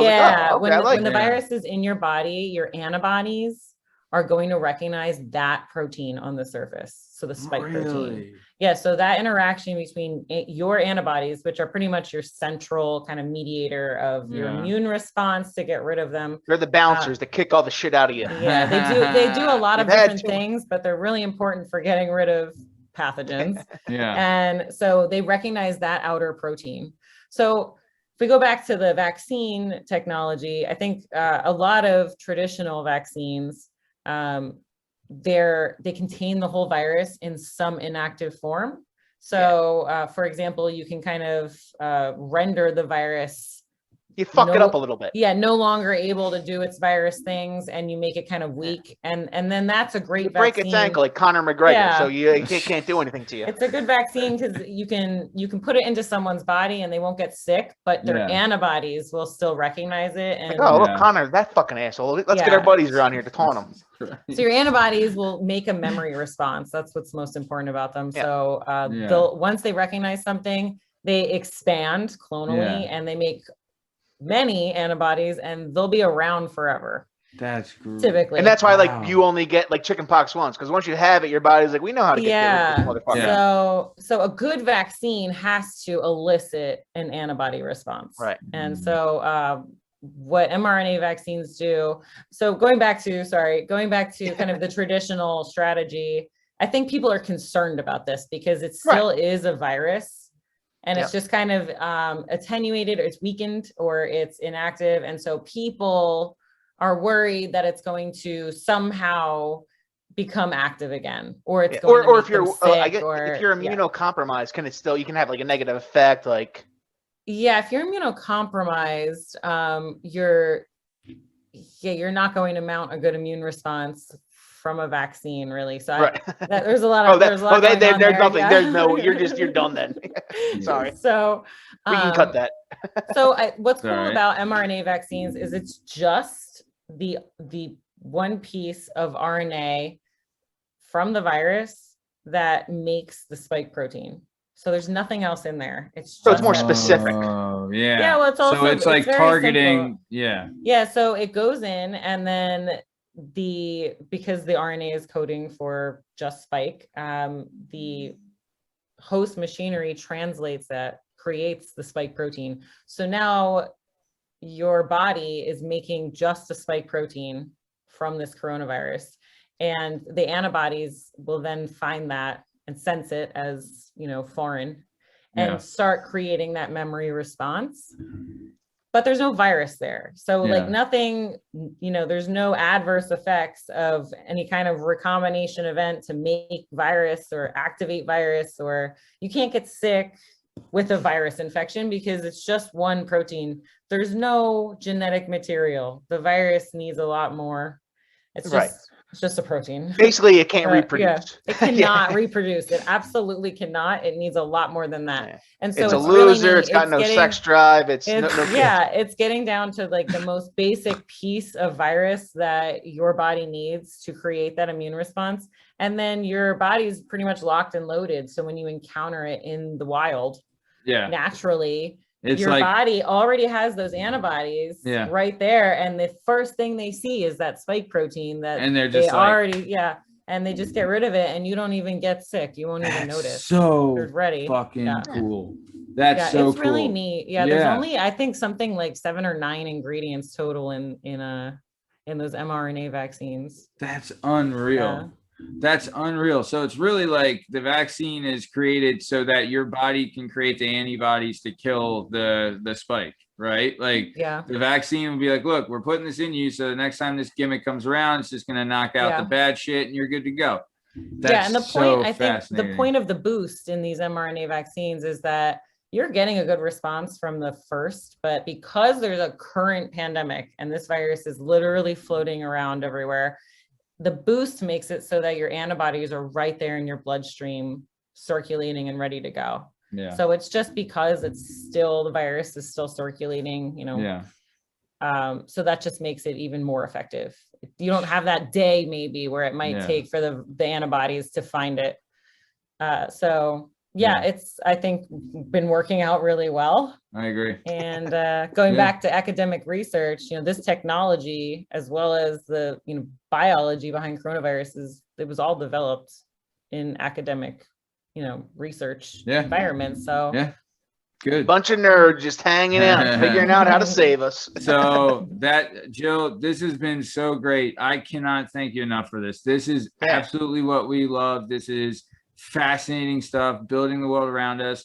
I just have one question and then we're going to get out of here. I just want to ask, if you could pick one job out of all the jobs you've ever had to be the job you'd have for the rest of your life, and you could support yourself comfortably with whatever salary, like what job would you choose? Oh my goodness. I guess the clinical lab technician. You really like that, huh? Yeah. Nice. She liked opening those jars of poop that pissed off her coworkers. No, this isn't even a real school. Just wanted to. Yeah. Like, hey guys, that was actually me. But no, you wouldn't do that because you're a lady. So, all right. Yes. So no, but Jill, I cannot thank you enough for this. This is so good. This was so fascinating. And I'll tell you what. Thanks for having me. No, of course. And I'll tell you what. Me and Pete, we're pretty much always on the same page as this, but we would love for you to come back on if you'd be willing to come back. Oh, absolutely. I would love to. Yeah, I would love to. I'm just looking over our notes, and there's a lot of stuff we weren't able to touch on. So we really kind of skimmed over some stuff, but I would love to get a deep dive. And you know what? And you explained it so well, like that a couple dopes like me and Pete were able to kind of pick up on what you're saying. This shows like how well you did explain it. That's one of the hardest parts of my job. Is there's no point in doing it if you can't communicate it. Yeah. I mean, like that the endless notes, the endless data, the breakdown down, but then you can't even explain it to anybody. Yeah. And I don't think, I don't think this is a total single, but I think the media has a hard time translating it to us because they go to you and they kind of get it and then they explain it to us. And then like I go and tell you what the media told me and you're just like, not quite. Yeah. Like, I had to stop listening and reading. I can't even read anything anymore. I just don't know. When people ask me like current event related virus questions, I don't know anything about what they're saying. Like I have no clue. If it hasn't come through the lab, I have no right? Like they don't know. They're getting that's the thing is it's scientifically illiterate people trying to explain something that's scientific to other scientifically illiterate people. So it just kind of a lot gets lost in translation. We're all speaking a different language. So okay. So, well, good. Well, Jill, thank you for clearing up a lot of stuff and answering these tough questions. And it's, bringing us along for the ride because this is fascinating stuff that just helps shape the world around us. So we're coming to the top of time. Before we get out of here, Jill, is there anything you'd like to say to the dozens and dozens of Working Perspectives podcast listeners? Get vaccinated. Get vaccinated. You heard it here first. We won't get into it because it's too political, but you heard it. It shouldn't be political. It's actually about science. Yeah, it's scientific. It's not political at all. No, help the world. So there you go. Do your diligence. Get vaccinated.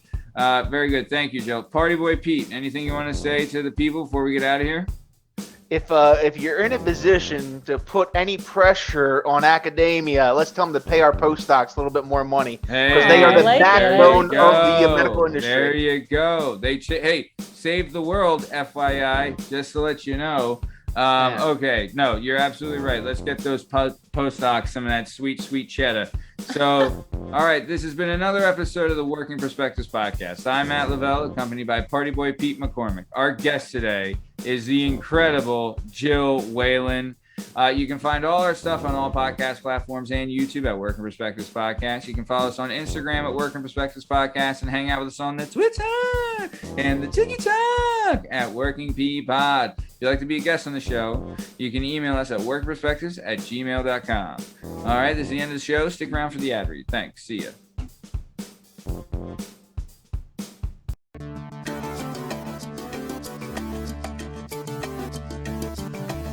Do you have a message or a story inside of you that you've been waiting to tell? Have you always dreamed of writing a book, but are intimidated by the complexities of the book publishing world? Perhaps you want to use a book to launch your public speaking or consulting career. If so, please reach out to Scott and Bell Publishing, located right here in beautiful Philadelphia, Pennsylvania. Scott and Bell Publishing handle all genres and authors with all experience levels. Scott & Bell Publishing gives authors 100% creative freedom and a higher royalty split.